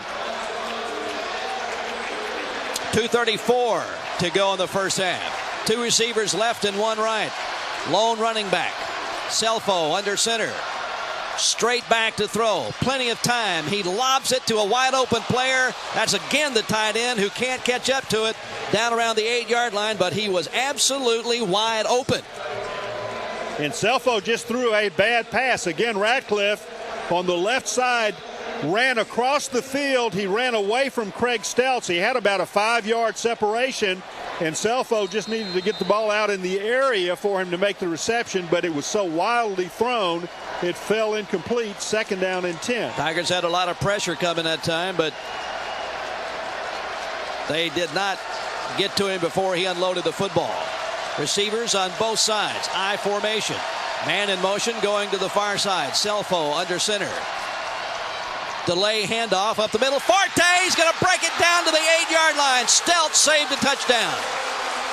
He ran right through the Tiger defensive middle, and it is first and goal to go for Tulane. What a nice play call and execution by the Tulane staff and team. Second down and 10. Remember, the first down pass wildly thrown incomplete. They set up in a passing formation. Selfo dropped back, made it look like he was going to pass, and then handed it on a draw play to Forte. Went right up the gut to pick up about 11 yards to the LSU 11, or the LSU 6. First and goal. First and goal to go. 1:54 to go in the half. High formation. Selfo tosses it out to the near side, and it is Forte knocked out of bounds at around the 6-yard line. That will stop the clock with 1:46 to go in the first half. Reach for the perfect balance of flavor and refreshment. Budweiser, the great American lager. Well, the Tigers will get the ball first in the second half, and they will be looking for some offensive adjustments without question. The last 4 quarters, the last 2 of the South Carolina game and the first half of this one have not been good for the LSU offense. I formation. Nobody is flanked out. Selfo under center. Hands it on an end around, and he has nobody over there, and he scored. LSU had nobody defending over there, and Anderson took it in, going around the offensive left side. Andre Anderson on the reverse of sorts. Tulane with a tight bunch formation. Looked like a running formation, and Anderson from the right wing came around after Selfo took the snap, made a running fake into the line, and as Anderson came behind him, handed it off to him around the left end. LSU completely fooled. Touchdown Tulane. They go ahead 8-7. And there's the kick. It's going to be a flag on the play. They didn't have enough men out there. The kick was good, but they had somebody lumbering out on the field trying to get to the line of scrimmage, and he was running towards the line of scrimmage as the play developed. Illegal motion, number 80 moving toward the line of scrimmage at the snap. That's a 5-yard penalty. We'll replay the try. And Jim, you know, the thing is, a smart guy who goes to Tulane, he would know, look, I'm running in the game. I'm supposed to be in there. I'll never make it in time before they snap it. Yeah. So let me run lateral instead of towards the line of scrimmage. So, you know, even if I don't make it, it won't be a penalty, because they would have made they did make the extra point, and he wasn't there. Now they'll try it from the 15-yard line. And there's the kick, and it doesn't make any difference. It's good, and Tulane has shocked LSU. And with 1:40 to go in the first half of play, it is Tulane a 41-point underdog, 9, LSU 7. on the LSU Sports Radio Network.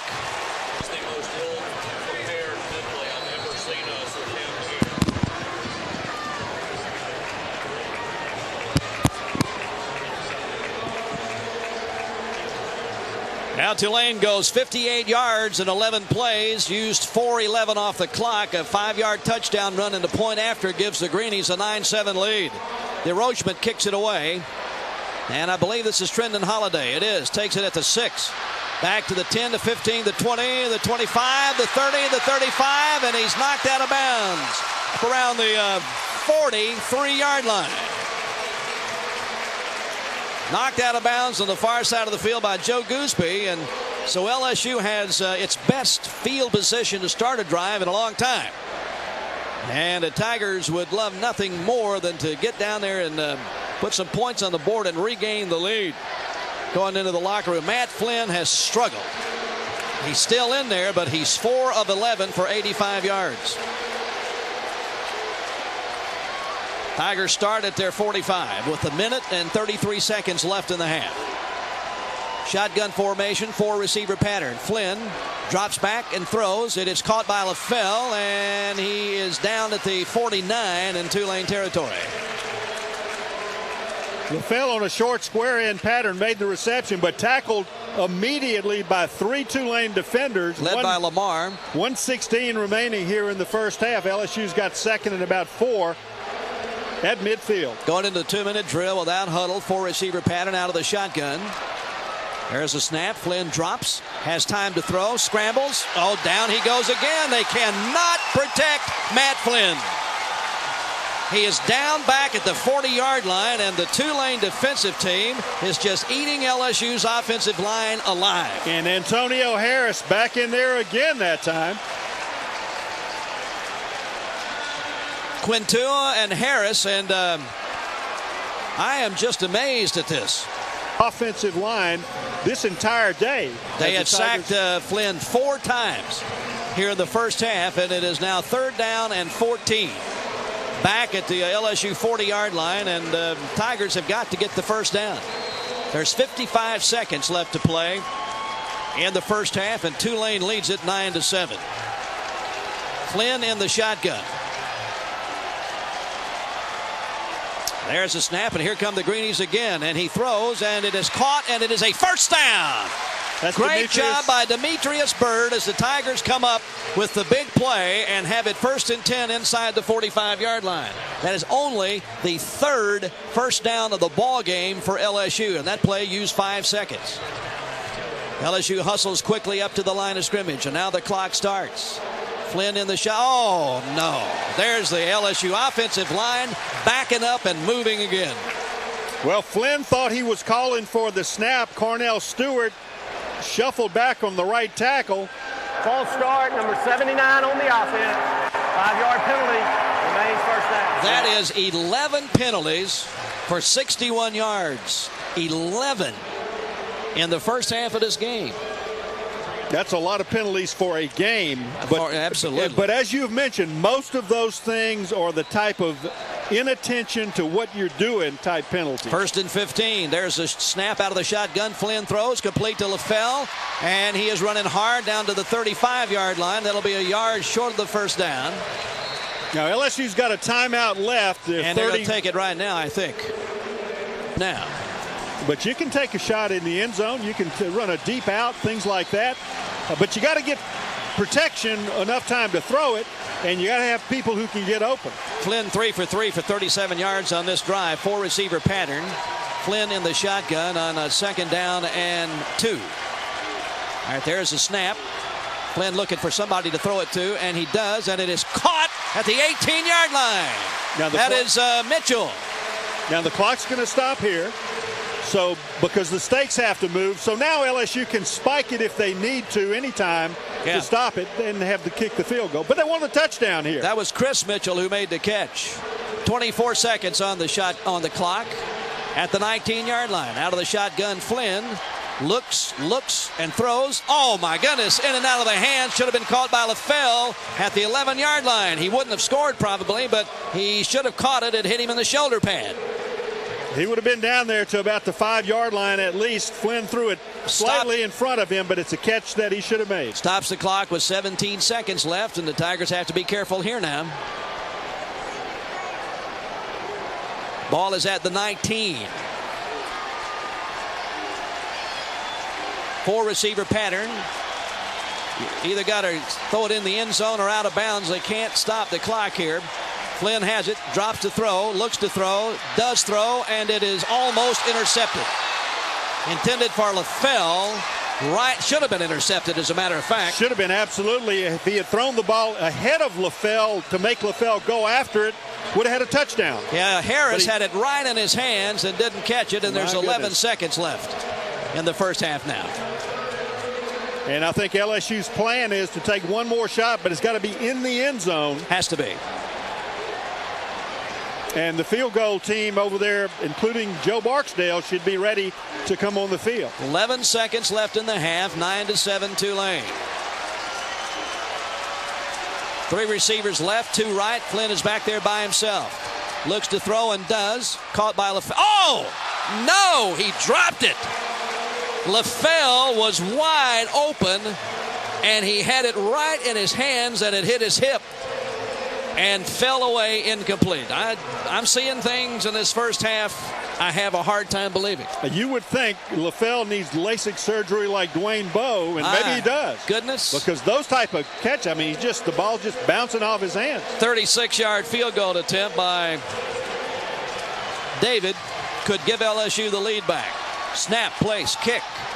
He hit it well, and he hit it through, and so with 3 seconds left in the first half, LSU has regained the lead 10-9. Amazing to have played as poorly in the first half on offense, and for Tulane to have the emotional edge as they do, to come out a little early and work on looking the ball into his hands. Boy.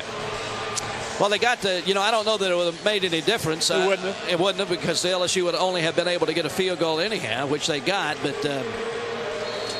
he's got to be one of the go-to guys now with early Doucette still unavailable. Let's see if the Tigers roll the ball down there or actually give them a chance to run it back.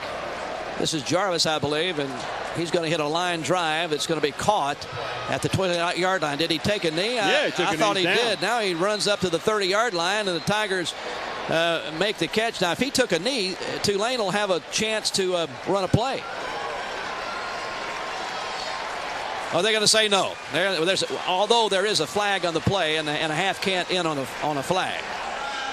The kicking team, that penalty is declined. Halftime. Well, LSU had another penalty on the kickoff, but Tulane is going to decline that, and so this first half mercifully comes to an end with the score LSU 10 and Tulane 9. Now we're going to go down to the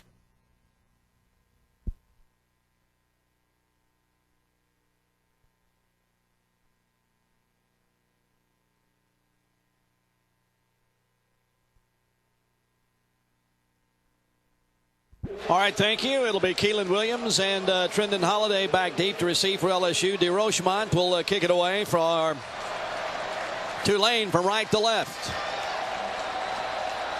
10-9 LSU as we start the second half. It is in the direction of Holiday. He's got it at the 5. Back to the 10, to the 15, to the 20, and fights his way up out of bounds around the 30-yard line. Nice return for Trendon Holiday, and so the Tigers will start at their 30. Let's go down to Jordy. Normally, Jim, during halftime, Les Miles will go into his office, meet with the assistant coaches, discuss things, and then come out. Well, not this time. He directly went into the players' locker room area, gathered them all around, and then matter-of-factly told them exactly what he told us coming off the field at halftime. He said, guys, we can't play any worse. We still have a 1-point lead. But now, let's play like the number 2 ranked team in the country and put this baby to bed immediately. All right, let's see if that happens. 2 receivers left out of the I formation. Matt Flynn under center hands the ball away, and it is over the offensive right side. That's Jacob Hester up to the 35-yard line. He got about 4 on the carry, and it'll be second down and 6. Today's third quarter is presented by LSUsports.net. And it is Jim, Lee, the middle linebacker, in on the stop. Yeah, and actually Hester squeezed out a couple extra yards there at the end. He picked up 6, 2nd and 4. The Tigers, and actually one of their better running plays of the day. Well, he got half of what he had in the whole first half. 2 receivers left and a handoff to Hester, and he puts his head forward. He's got the first down, running hard all the way up to the 49-yard line. Jacob Hester over the offensive right side, and the Tigers have a first down. LSU, free safety Skihan came up to make the stop. First 2 plays running right at the middle of the Tulane defense as Matt Flynn under center those first 2 plays. Now Ryan Perilou comes in to replace him on first down at the LSU 49. And the Tigers will flank 2 out to the left side, 1 to the right. Keelan Williams is back there, along with Perilou in the shotgun. There's the snap. Perilou runs the option. He will keep it himself, and there he goes. He fights his way down close to a first down at the 41-yard line. And that's that pistol option play where Ryan Perilou lines up only about 4 yards deep with Keelan Williams directly behind him, except that Perilou's not under center. He's in a short shotgun. It's what the Tiger coaches call the pistol, and LSU with a first down play on that option run to the left by Ryan Perilou. He had 23 carries for 129 yards and a touchdown coming into the game. 1st and 10, the Tigers at the Tulane 40 on the move to start the second half. The Tigers send 2 receivers out right out of the I formation. 10-9, LSU leads Tulane. And now Matt Flynn is back in and hands the ball off, and there's no place to go, and Jacob Hester is going to be thrown for a loss. So the Tigers in the I formation with Flynn under center at that time, and just had no hole whatsoever. Tulane's defensive front just brought everybody, stuffed it in the backfield, actually. Hester had no chance even to look to see if there was a seam anywhere because there wasn't. Yep. Lost about a yard on the play. Ball at the 41-yard line of Tulane, 2nd and 11. Wilson and Williams and others in on the stop at the 41-yard line. 4 receiver pattern. Flynn in the shotgun. 12:46 to play in the 3rd quarter here in the Louisiana Superdome. There's a snap. Flynn drops, looks, and throws, and it is caught down the far sidelines. First down. That is Mitchell who caught it.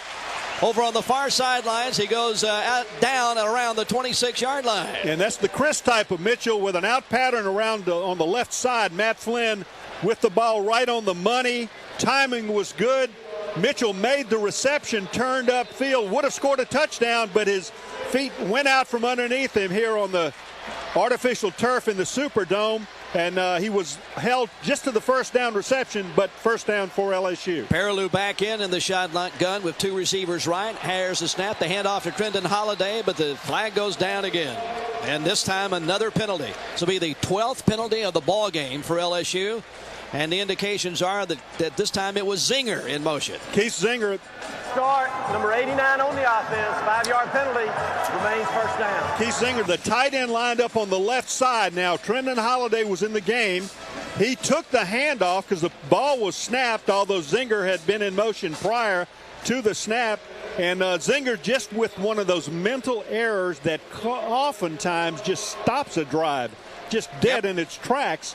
Tigers are assessed 5 yards, first down and 15. Back at the 31-yard line. Perilou stays in it at quarterback. 2 receivers right and 1 left.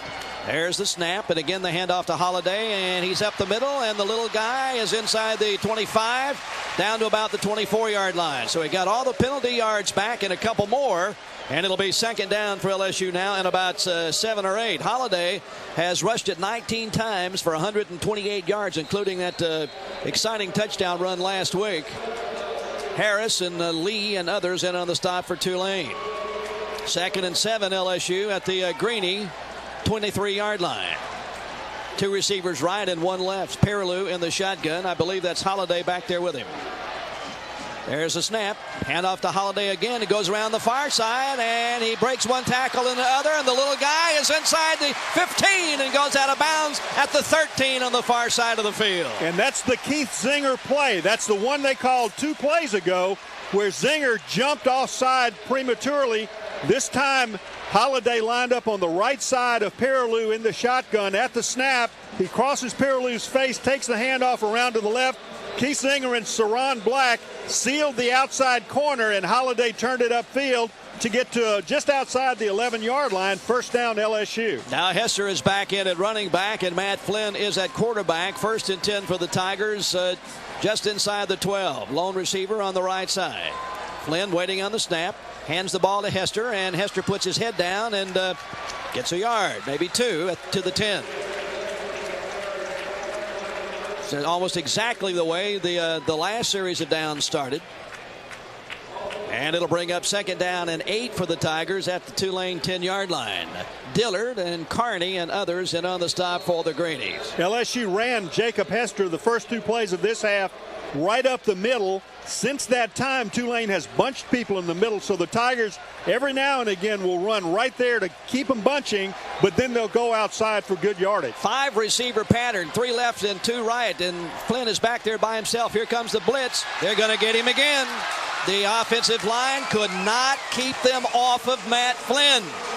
Evan Lee was coming all the way, and that is the 5th time today that Tulane has sacked Matt Flynn. Tulane putting LSU in really a treacherous position offensively. The Tigers with a terrific drive all the way down the field. They overcame the 5-yard penalty, but this time on the blitz, the linebacker Evan Lee got straight through untouched. Obviously a blown blocking assignment by the Tiger offensive front, and the Tigers have 3rd and about 15. 4 receiver pattern out of the shotgun. Flynn back there by himself, 4-man front. They got through again. The pass is complete to Mitchell, and he is down short of the original line of scrimmage. But somebody came straight through, and Flynn had to throw off his back foot, and the Tiger drive bogs down. And Harris made the stop on the play, and so LSU is forced to have to settle for another Colt David field goal attempt, a 33-yarder.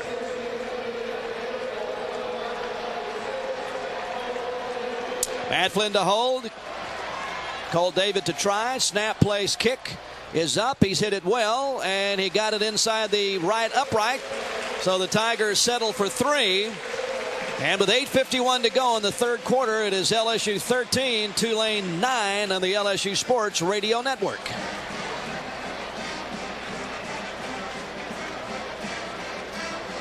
Why won't they leave? But they're going to have the football. We will learn a lot about the outcome of this game with this coming drive. Crutchfield to kick it away for LSU. And we'll kick it off from left to right.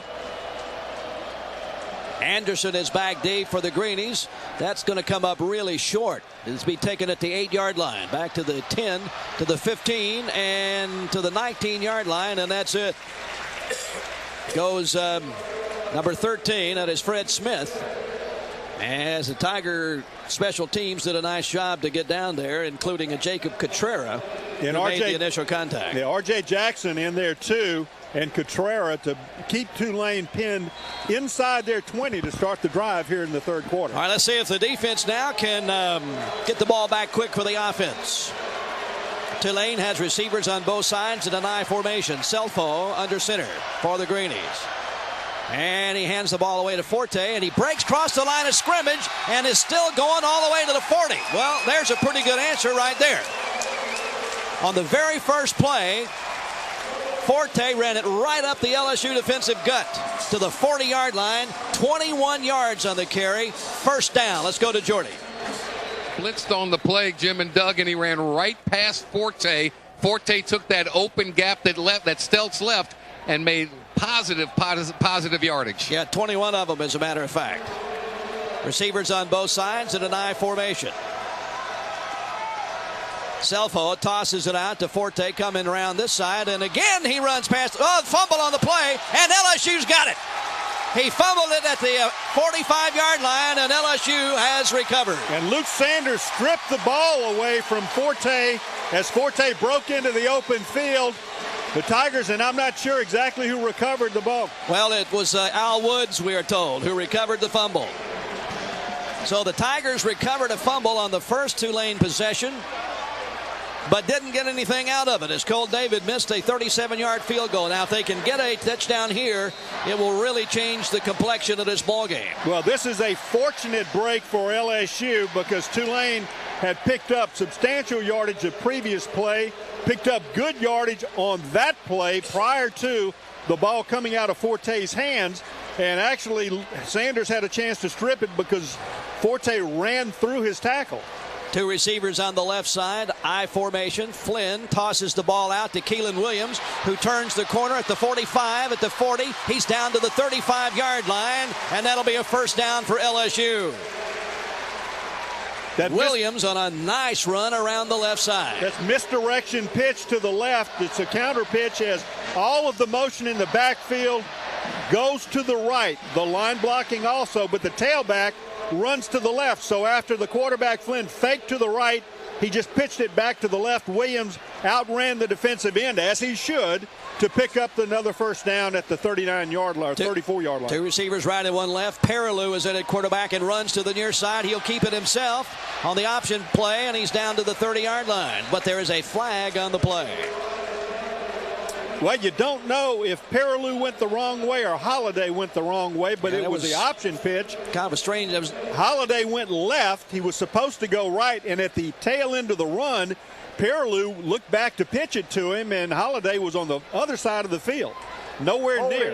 Number 82 on the offense. 10-yard penalty from the previous spot. Repeat first down. Well, that's penalty number 13 against LSU, and that will cost them 10 yards. And those penalties are just drive breakers, I'm telling you. Now it is 1st and 20. Yeah, Perilou running the option, but he really didn't have much of an option. There was nobody to toss the ball to. I will say, though, that it was a good call. Richard Dixon. Yeah, he had him by the jersey. Well, both hands. Yeah. 2 handfuls of jerseys and didn't let go.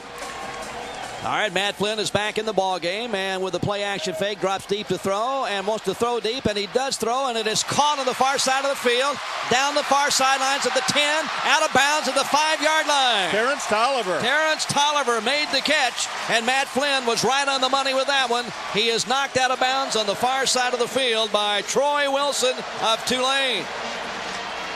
And looks like he's going to be a worthy successor to Dwayne Bowe's number 80. That time Tolliver with a nice catch as he got to the sideline on the left side, made a hands catch, then turned it upfield. 38 yards. And ran past a couple of defenders. Got inside the 10, almost down to the 6-yard line. 1st and goal, LSU. And the Tigers are in the Capital One red zone again. 1st and goal. I formation, lone receiver near side. Flynn under center. Hands the ball away and plowing up the middle, fighting hard down to the 1-yard line. That is Charles Scott on the carry for LSU. And he was stopped right at the 1-yard line. And it required 4 guys from Tulane to keep Scott out of the end zone. He slashed up there off of right tackle, got good kick-out block from the fullback, and got down, as Jim said, to the 1-yard line. 2nd and goal for the Tigers. Scott coming into the game, 11 rushes for 52 yards. 2nd and goal at the 1-yard line. Tigers headed to our right. That is towards the south end zone here in the Superdome. Nobody flanked out, I formation. Dixon in motion, Flynn under center, and hands it to Hester, and Hester is at the goal line but didn't get in. Tried the offensive right side and just ran into the pile. There was no hole there. And it'll be 3rd and goal to go from inside the 1-yard line.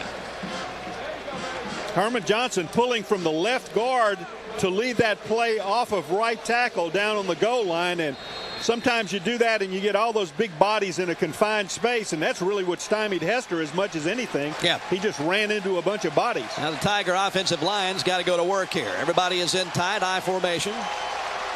Man in motion. Flynn to Hester, and he's in this time easily, following Herman Johnson over the offensive left side. And that is what LSU needed. They came up with the fumble recovery after Tulane had picked up substantial yardage. But then on a couple of big plays, particularly the pass completion to Tolliver, the Tigers got it inside.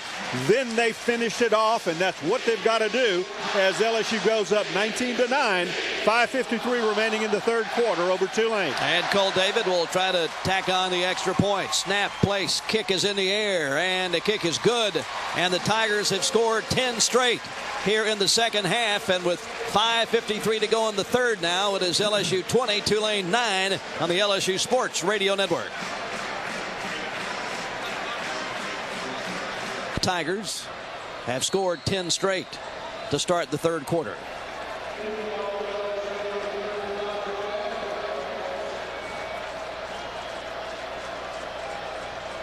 Tuyo also is back deep for Tulane, number 23.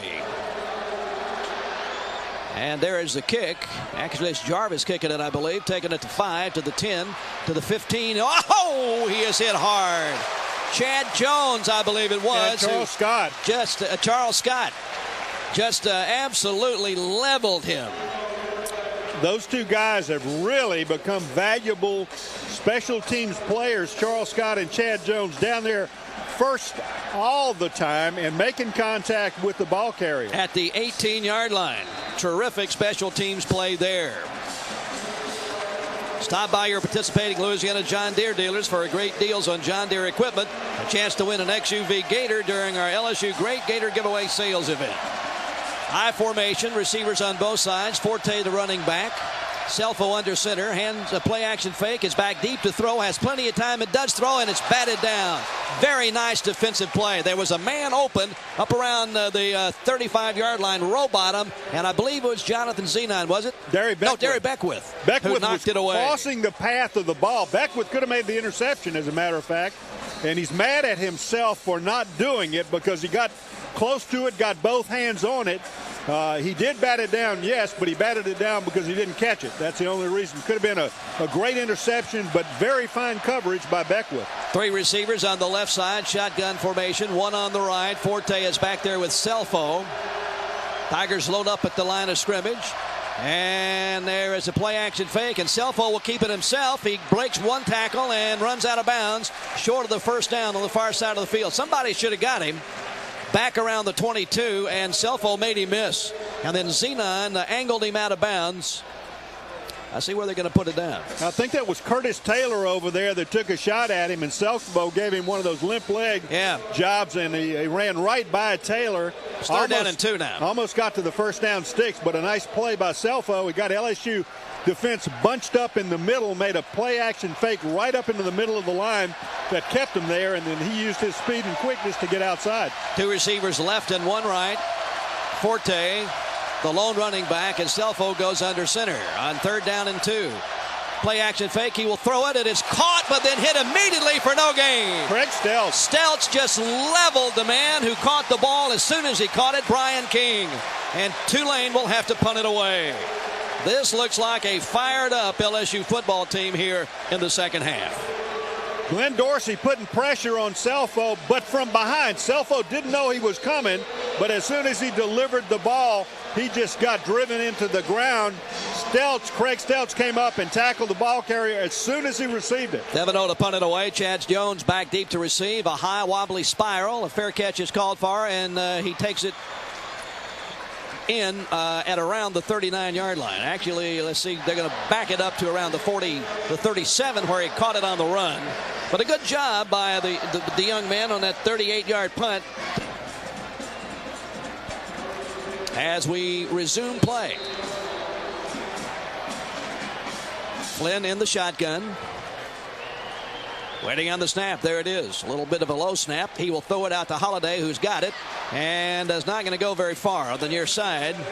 Well covered by Tulane. He stopped after only about a yard or 2 gain. Near side of the field as Dillard was over there very quickly to get to Holiday. It'll be 2nd down and 9 for LSU. LSU still 38. Still trying to get Holiday his touches, though, Jim. That's important to give him the chance to get in the open field and let him use that speed and quickness. I formation. Scott is in at running back now. 2 receivers on the left side. Flynn under center. Play action fake, rolls to the far side, cocks and throws, and he underthrew an open LaFell at midfield. He was open, coming back to the ball, and Flint threw it in the ground. This is a bootleg action, a run fake to the right, and Flynn bootleg back to the left. As he was doing that, Brandon LaFell ran about a 15-yard out pattern. He was open. The ball was thrown low, although I think he could have made a little bit better chance at catching it. LaFell has about 3 of them now that he hasn't really focused on very well, and I don't know what that problem is. That problem there was that one was almost uncatchable. It was into the ground. 2 receivers on both sides. Out of the shotgun, Flynn deep to throw, and he does, and that one is caught, and it is a first down. And that is LaFell who made the catch. I beg your pardon, that's Bird, Demetrius Bird, who made the catch at the Tulane 48-yard line, and that's a Tiger first down. And that's a nice job. Pass was well thrown. Bird was open, made the reception. First down, Tigers. 14 yards on the play. So you make those plays, yep. Those third down plays are the game. I mean, you make third down plays on defense, you get the ball back. You make third down plays on offense, you get to keep the ball. And in football, you have to have the ball to score. Holiday comes back into the ball game and lines up in the backfield with Flynn in the shotgun. 2 receivers right and 1 left. There's a snap. Actually, it's Perilou who hands it off to Holiday. And Holiday breaks over 1 tackler and then another. And the little guy plays tough down to the 35. But there's another one of those nasty-looking yellow things laying on the field. So that one is probably going to come back. And if it is, that'll be penalty number 13 or 14. Yep. Number 70 on the offense. 10-yard penalty from the previous spot. Repeat the down. I don't remember LSU getting 14 penalties in a game. 11 of them in the first half. And it has really caused a whole lot of extra work. I mean, that was a great run by Holiday. I mean, he showed some toughness there as he should have been tackled 2 or 3 times. And instead of having it down at the Tulane 35, they've got it at the LSU 42. And that was on Saron Black, the penalty. That may be just frustration on his part. He's had a guy playing across from him who's beaten him a few times today, and sometimes you try to even the score up somehow. Well, you sure do hurt your team when you do that. 2 receivers left and 1 right. Flynn under center, play action fake, drops back deep to throw, has time and throws it way down in the direction of Fell, and it's intercepted. That was really not a good pass by Flynn. He threw it into double coverage. I mean, he was covered like a blanket. Yeah, Demetrius Burke split out on the left, ran a deep post pattern. He had gotten inside position on his man. However, the safety from the other side, who plays center field in that defense, he was backing up into the path of the ball. Matt Flynn, who has a tendency not to see that person, didn't see him or decided didn't make any difference. Well, it did make a difference. Sure did. Tulane got the interception as they take over on their own 22-yard line. 1st and 10 Tigers. I mean, that's almost no way that Bird was going to have a chance to catch that one. Both of those guys had him covered up like a blanket. Here's a toss coming to the near side, and it's Forte who turns the corner and gets about 3 or 4 tough yards. Actually, maybe closer to 5 or 6. Coming around the near side, and Stelz is over there along with Derry Beckwith to make the stop. It'll be 2nd down and 6. 3 minutes left to play in the third. 20-9, LSU leads Tulane.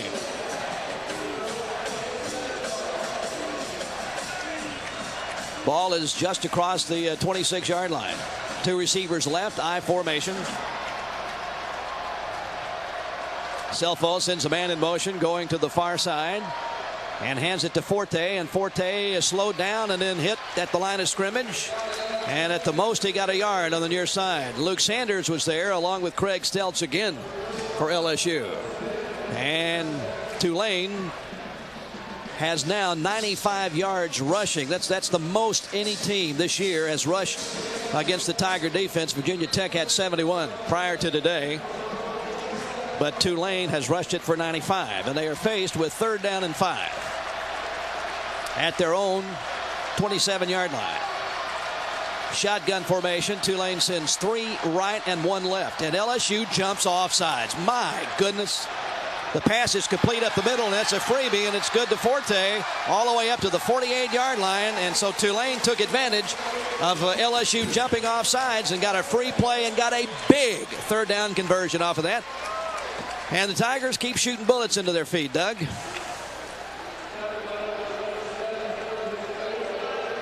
93 on the defense. That penalty is declined. First down. Yeah, getting close to shooting them in your kneecaps now, Jim. Not just in your foot. LSU not only gave Tulane the free play, but made a mistake in the coverage, or Tulane, remember last week South Carolina got that back out of the backfield, running free in the secondary several times for good completion. 21 yards on the play. Play action fake. Selfo rolls to the far side. He has plenty of time to do something. He will throw it to a wide open man. He's down at the LSU 28-yard line. And again, that is Ratliff, the tight end, who has roamed free in the LSU secondary most of this ball game. Well, Selfo is getting outside of LSU's contain. And when he does that, you start to break down the secondary, because now people in the secondary have to come up to make the tackle, and that's one less cover person in the secondary to cover the people you have back there. Nice play action fake by Selfo, but his quickness gets him outside, and his accuracy had the ball on the money on that play. 24 yards, and Tulane with back-to-back big plays. Here is a handoff to Anderson, I believe it is. And he doesn't get anything at the line of scrimmage. He tried the LSU defensive left side and was shut down there by Al Woods and a couple of others. Luke Sanders also in on the stop. Less than a minute to play in the third. It's 20-9, LSU leading, but Tulane is threatening at the LSU 28-yard line on a drive that started deep in Tulane territory. Second down, 10. The Greenies put receivers on both sides out of the I formation. Selfo under center, has a man coming in motion from the near side. Play action fake, back to throw, has plenty of time, and he throws it. Intercepted! Picked off by Chevis Jackson at about the 25-yard line. And that's good concentration by Chevis Jackson. Selfo had plenty of time to throw. He got a little antsy. He could feel the pressure getting to him. Wasn't sure if his receiver was open, and so he took a little bit off the pass when he threw it to him, trying to dump it over a defender. He got it over the head of his receiver. Chevis Jackson, coming up from behind, made a nice catch with his hands, and then made sure that he got inbounds while he had possession of the football. So the Tigers stop the drive for Tulane, take it over at their own 24-yard line, first down. With 28 seconds left in the third quarter. Receivers on both sides, out of the I formation. Flynn under center. And he hands the ball away and fighting hard. This is Murphy. Richard Murphy across the 30 up to about the 32-yard line is going to be about a yard or two short of a first down. So he gets about 6 or 7. And that'll probably be the last play of the third quarter as the clock is down to 6 seconds and ticking away. They put it down at right at the 32-yard line. So when we start the final quarter, LSU will have it second down and 2. As we go to the fourth, it is LSU 20, Tulane 9 in the LSU Sports Radio Network.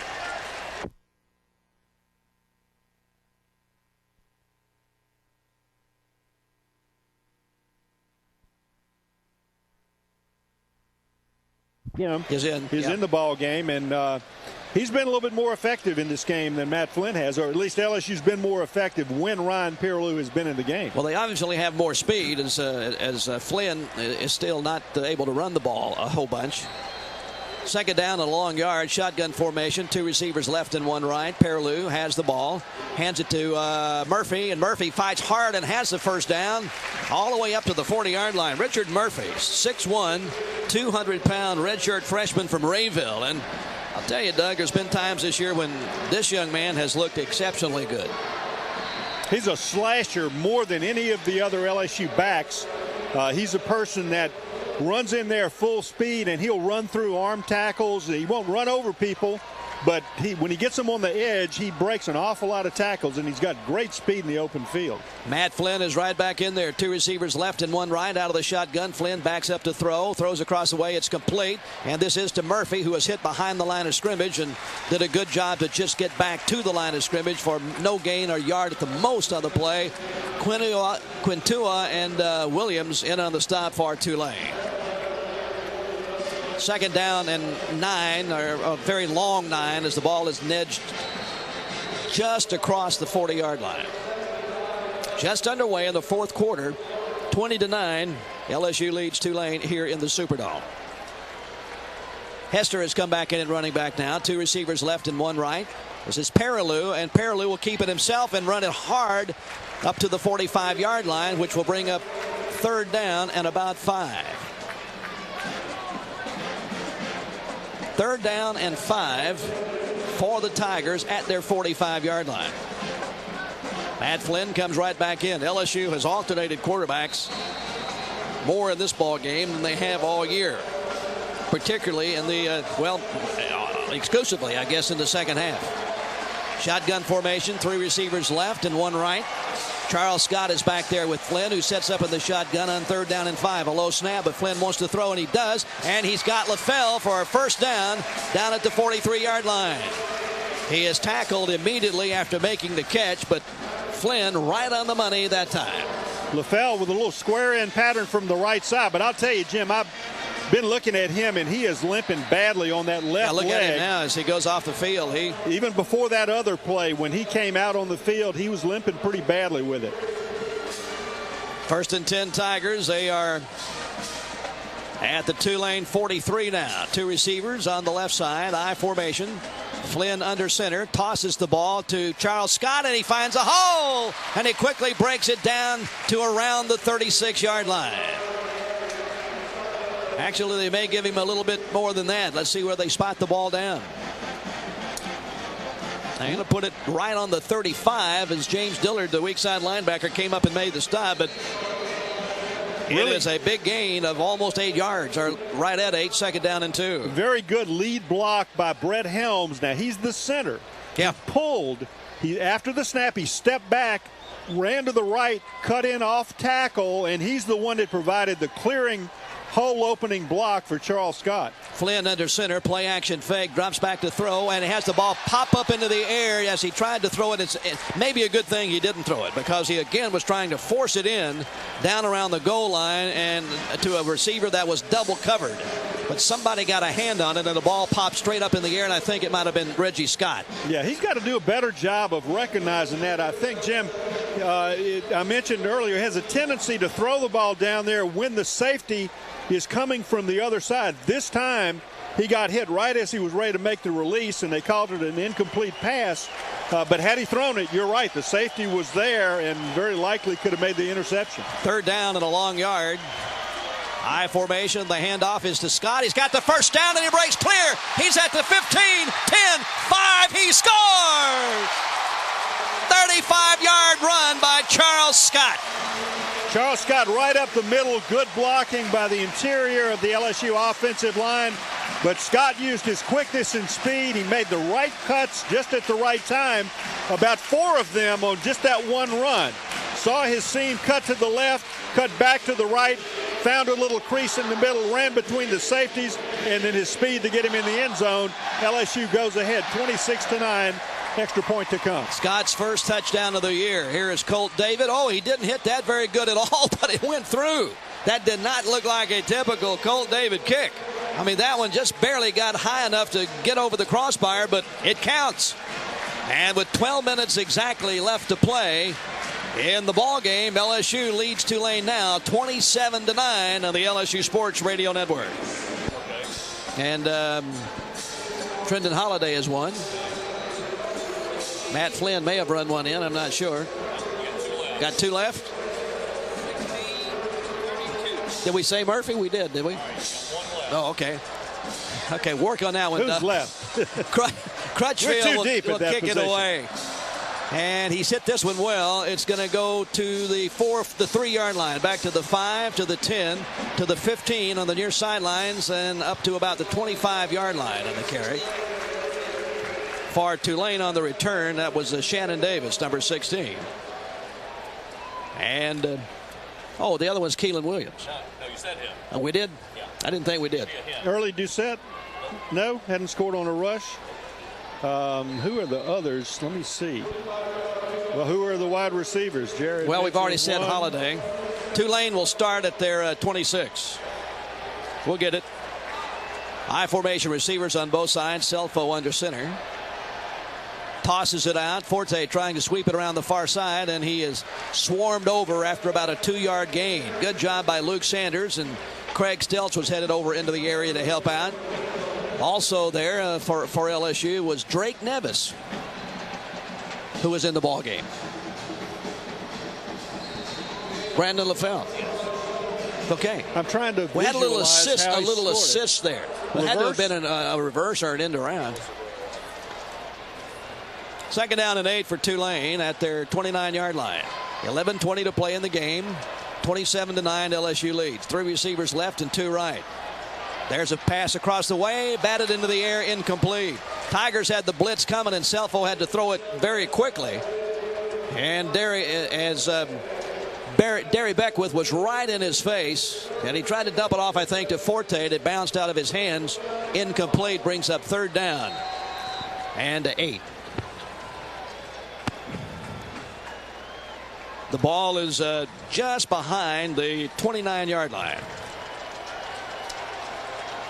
2 receivers right and 1 left. Shotgun formation.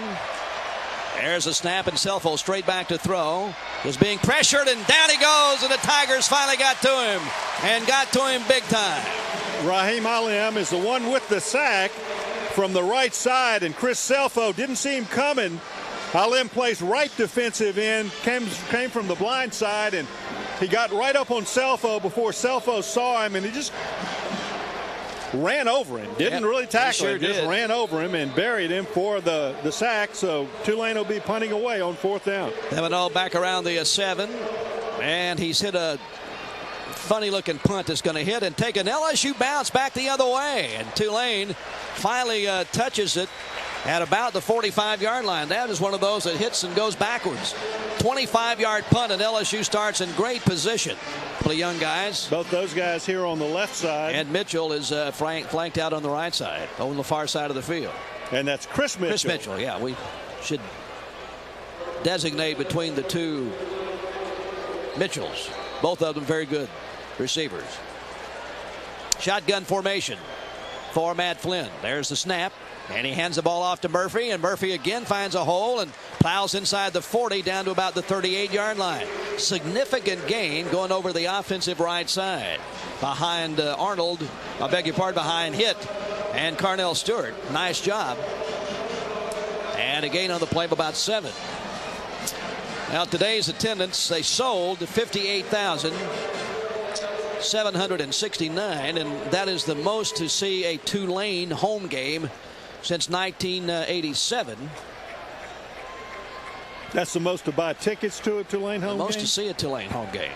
There was a 70,168 for that last time. Shotgun formation. Flynn, play action fake, drops to throw. Can't find anybody, and he stood there too long and just got sacked.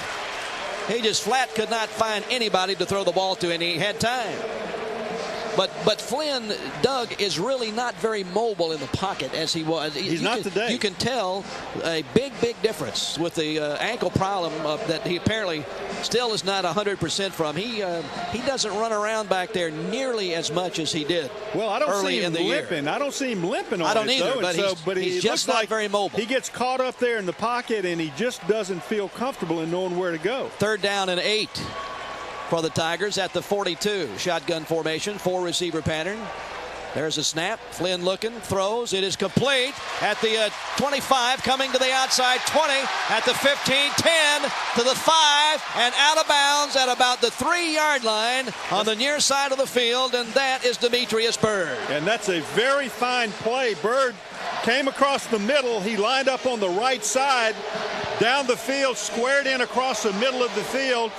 The ball was thrown perfectly to him by Flynn, and then Byrd took the ball, set up a couple of blocks by his other receivers downfield so that he could utilize them to screen defenders. Almost got into the end zone. Got pushed out of bounds about the 3-yard line. 39 on the play. I formation. Nobody is flanked out. Dixon in motion. Flynn under center. And there is another flag on the play.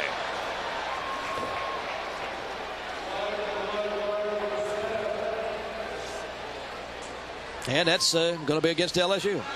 No, I'm sorry. Well, there was a flag thrown. Tulane called timeout. Tigers have looked like a completely different team in the second half. I formation, everybody in tight. Dixon in motion. Flynn under center. Hands the ball off and straight ahead into the end zone for the score is Charles Scott.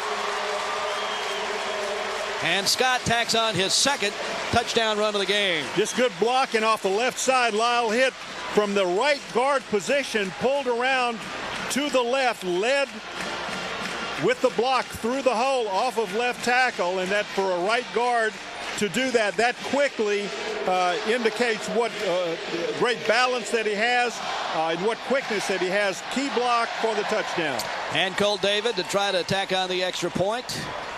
And he drills it through there. And so with 8:49 to go now, LSU has really distanced themselves from Tulane here in the second half. You got to remember now, it was 10-9 at the half with LSU leading. And now with 8:49 to go in the game, it's LSU 34, Tulane 9. The LSU in the Capital One red zone and made the best of it. They went 44 yards on 4 plays and used a minute 39. Got a 3-yard run by Charles Scott.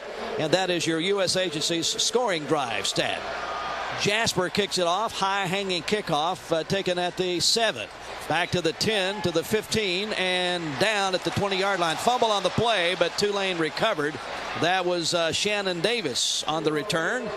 LSU did a nice job getting down there in a hurry. And again, the first blow was delivered by Harry Coleman. Chad Jones was also there, and he's usually around the ball. That young man is somewhere. LSU 378 yards of offense now. Tulane 205 in the second half. LSU has just been LSU. They have rolled up 251 yards to Tulane 79. First and 10 Tulane at the 21-yard line. Different quarterback, I believe. I think that is Moore who has gone in at quarterback under center. And he hands the ball away and hit for a 2-yard loss on the play is Andre Anderson. And it is Kevin Moore, a 6'4", 230-pound freshman who has gone in at quarterback. And Harry Coleman again in on the stop for LSU. Get the latest score, stats, and game highlights with ESPN MVP exclusively from Verizon Wireless, the official wireless provider of the LSU Tigers. Second down and 11 for the Greenies. 8:12 to go in the game. Moore for the year, 4 of 10 for 66 yards and a touchdown. 2 receivers on the right side. Split back formation and a man in motion. Moore under center. Straight back drop to throw. Coxon fires. Batted away. Incomplete. Fine defensive play for LSU. Kelvin Shepard, nice play to cover the receiver and knock the ball away. That's Ratcliffe, who has several catches in the ball game today. And it's third down and 11. The Tigers using some young players now, getting some experience here in the Superdome. Chad Jones has come back into the ball game defensively. Perry Riley is in the game. Drake Nevis, as we said, is in there. Chris Hawkins is in. Shotgun formation. There's a snap. The Tigers have the blitz coming. They're chasing him. The pass is out and complete at the 25-30. Big gainer all the way up to the 40-yard line. LSU sent everybody and left a couple of receivers uncovered, and the young quarterback Moore was able to spot one and unload it. And it's a big gain for Tulane all the way up to the 40-yard line. 21 yards, as a matter of fact, on the third down conversion. First and 10 for the Greenies at the 41 with 7:42 to play in the game, and LSU leading 34-9. Tigers have put up 24 unanswered in the second half. Receivers both sides. Split back formation. Man in motion. Moore under center. Drops back to throw. Does throw. Incomplete. up around the 45-yard line, and boy, the Tigers were coming that time, and they really rolled him over back there. He got the ball away too quick to robot him, and it stops the clock with 7:23 to go and brings up 2nd and 10.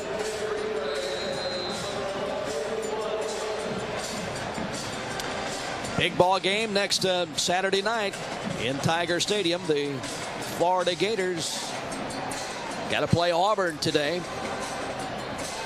They will be in Tiger Stadium. 7:28 kickoff. Nationally, primetime on CBS, and Tulane will call timeout. Game was not the opponent, it was the uniforms, and that may have played into it a little bit. I think this may work to LSU's advantage in the upcoming game, because they didn't play their best. They all regathered at halftime. They got a talk from their head coach, which wasn't a stern lecture, but it was a very, hey, we can play better. Let's go out and do it. It may help them in the long run. And they have played better without question. 2nd down and 10. Here is an end-around attempt coming to the near side, and LSU just blew up the play. Back around the 37-yard line, a loss on the play, as I believe that was Shannon Davis trying an end-around coming to the near side of the field. Trying is right. And that's about all they were able to do. You know, Jordy made the point, though, about the talk has been about the uniforms. There will be those who will say that the reason LSU played so poorly in the first half is because of these uniforms. And it was in the morning. It was in the morning. Yeah. But it is the uniform. They didn't wear their traditionals. They wore this. And see what happens when you do that. All right. 2 receivers left and 1 right out of the shotgun. 3rd down and 13. There's the snap. Moore back to throw. He does throw. Batted away. Fine defensive play by Chad Jones. Reached a hand in and knocked it away from the intended receiver, Brian King, and Tulane will have to punt. Well, you're right. It is amazing what some folks can come up with reasons why things happen. And, you know, the effort. Yeah, you know, one of the things that I've always, LSU's record during the day is not as good as at night. Well, think about that. The only reason you play during the day is you're playing a top 10 team. You're playing ranked team. You're not going to win as many of them. And there's the punt. And it is Jones who takes it in at the 25 to the 30 to the 35. Uh-oh, flag goes down, and Jones goes down at the 30. And if that's against LSU, and it normally is on a punt return, that will be 15 penalties. But let's wait and see. It happened as the tackle was taking place. Let's go to Jordy. I'm telling you, Tulane pushed an LSU player in the back. They may not call it that way, but I'm telling you, it was Tulane pushing LSU in the back. Well, let's see what he calls. During the return, illegal block in the back, number 33 on the kicking team. That 10-yard penalty will be tacked on to the return, 1st and 10. Eagle eyes down there. I'm telling you, our man on the scene, Jordy Hultberg. Oh, that's why we pay him the big bucks. Hey, that's why you pay me the big dinero, baby. That's right. Yeah. Let's tell everybody. Also, congratulations, Jordy. I haven't had a chance to do this. Thank you. Congratulations on becoming a new father. Thank you very much. And mother and child doing well? They're doing great. I've got duty as soon as I get out of here. Oh, my goodness. So let's go. Been there and done that. Good luck, buddy. Thank you. A little tired. 1st and 10, LSU at their 41-yard line. Shotgun formation. Perilou gives the ball off, and again it's Murphy across the 45 up to about the 47-yard line. Pulled down on the play defensively for Tulane by Reggie Scott. So LSU is going to go to 5-0, and Doug, surely this will be enough with the way they played in the second half to retain their second number 2 ranking. I would think so. I mean, they fought back from a real difficult position and fought through what they had to, and that, you know, they're going to finish the game strong, it looks like. 2nd and 3.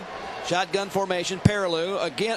Murphy just slipped down that time. Handed off to him. He's trying to come to the left side, and his knee just buckled, or he tripped on something. He just fell down. Nobody tackled him, and now it'll be 3rd down and about 5, because I think he lost a couple of yards on the play. They put it at the 46.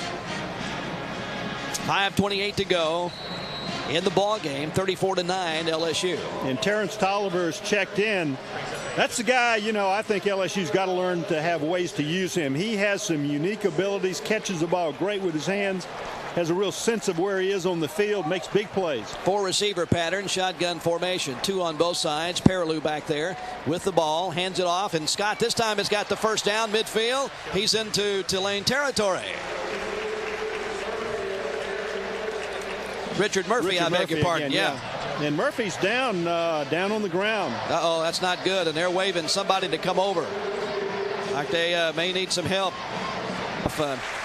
He may have one of those infamous high ankle sprains. They were feeling around with his ankle. Well, but he's just walking normal. I don't know if he got his bell rung or what happened. Everybody seemed to be aware immediately of the fact that he was something injured. was wrong, but he's running off now. Well, I hope he's okay. He's a good young ball player. So with exactly 5 minutes to play in the ball game, it is 1st and 10 LSU at the Tulane 46-yard line, leading 34-9.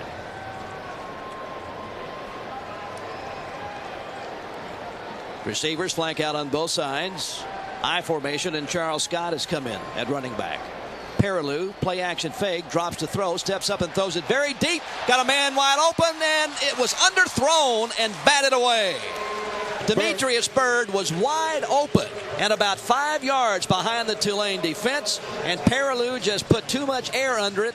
If he throws that ball right, that's an easy touchdown. He beat Demetrius Byrd, got behind Josh Lumar by 4 or 5 yards and was pulling away from him, and Perilou threw the ball short. Byrd had to stop. Actually, by the time the ball got there, Byrd was playing defense. What he was trying to do is knock it away from Lumar and keep it from being an interception. So good play by Byrd, but should have been a score. Perilou will run the option play. Tosses it out to Scott, and Scott only gets a yard, and Tulane shut that down and knocked him out of bounds on the far side of the field. Stops the clock with 4:31 to play in the game. 34-9 LSU.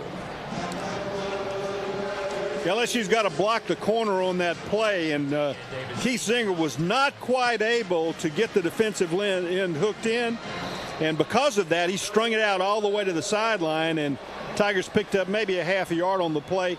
If you get that corner turned, whether it's the option pitch, you have one defender who's got to pick between the quarterback and the pitch man, and you're going to gain a lot of yardage. 3rd down and 9, shotgun formation, 3 receivers left and 1 right. The clock is running. There's a snap to Perilou, drops back, looks, steps up in the pocket. He throws deep again, and he's got Byrd down there again, and this time he threw it over his head. Well, he's been wide open twice, and Perilou missed him both times. You take the both of those should have been touchdowns. Take the average of the 2 Perilou passes there, and both of them are touchdowns. One was too long, one was too short. Yep. And Next one ought to be just right. The receiver was wide open both times. So it's 4th down and 9 now.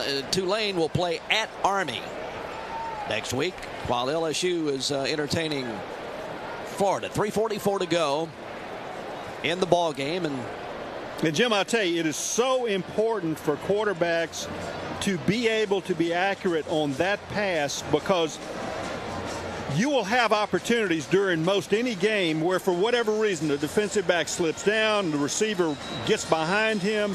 Whatever the reason is, you'll have chances usually during the course of a game where you can complete a pass like that if you're accurate. And in a big game, an important game, it's going to cost you. Oh, yeah. Because you've got to be able to score then.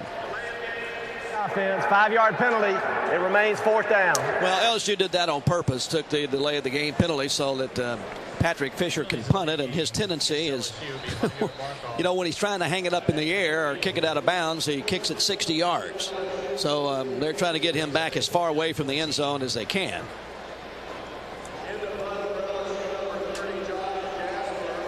Actually, it's Jasper who's going to punt.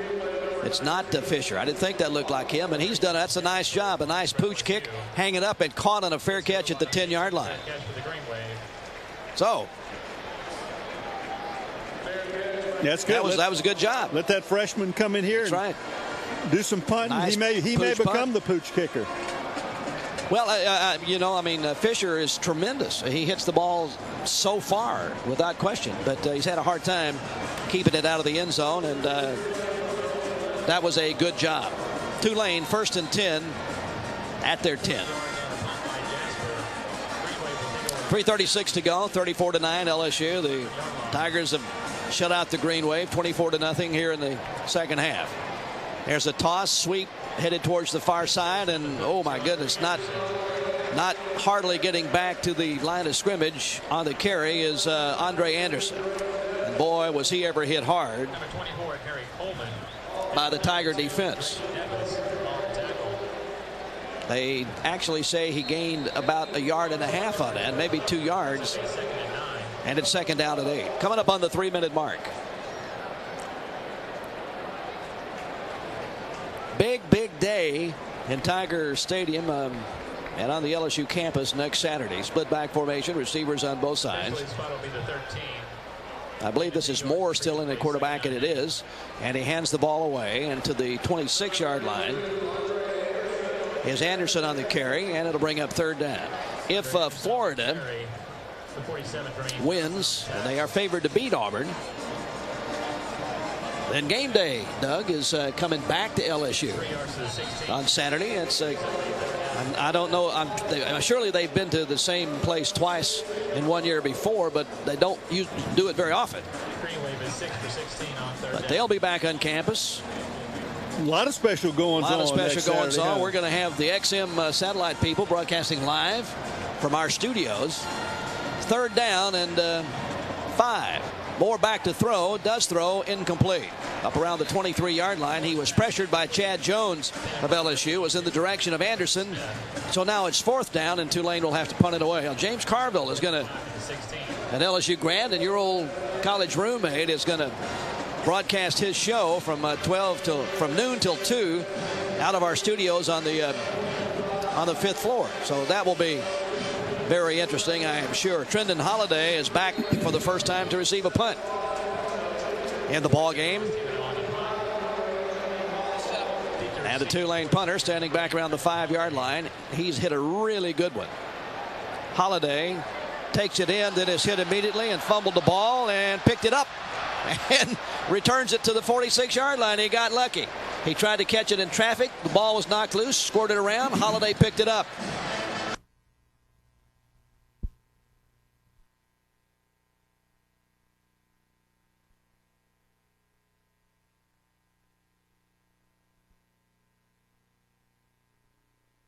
There's no defined area that you have to give him anymore. You can tee off on him.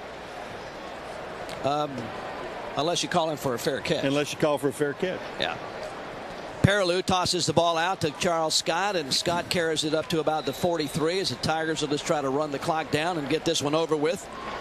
Tulane put up a gallant battle in the first half as LSU had a difficult time getting going, particularly offensively, but different story in the second half. LSU came out and just dominated. And Coach Les Miles on the far sidelines, you can see him saying, "Stretch it, stretch it. We're not going to score again. All we want to do is just run the clock out and take this 5th win, put it in our pocket, and go home." 1:15 to go. And let's see how Ryan Perilou stretches it. Well, he's going to toss it out to Trendon Holiday, who is knocked down at the line of scrimmage. And so it's third down and 9. And we got time for about one more play. Unless Tulane wants to call a timeout. Evan Lee in on the tackle for the Green Wave. Ball is right at the 35-yard line. Well, a tip of the cap to the great adjustments that the coaching staff made and the mental adjustment that the team made, Doug, here in the second half to play like we thought they would play in the first half. Third down and 10, shotgun formation this time. 3 receivers right and 1 left. Perilou drops to throw, looks to throw, does throw, complete to Murphy. And Murphy is upended at the line of scrimmage for no gain on the play. The clock will run with 14 seconds left, and LSU will not have to run another play, and this one is going to come to an end. 10-9, LSU led at the half. Tulane went ahead 9-7 late in the second quarter, but it was all LSU as the Tigers came out and dominated the game. And the final score is LSU 34 and Tulane 9. The AT&T postgame show will begin after we take this timeout on the LSU Sports Radio Network.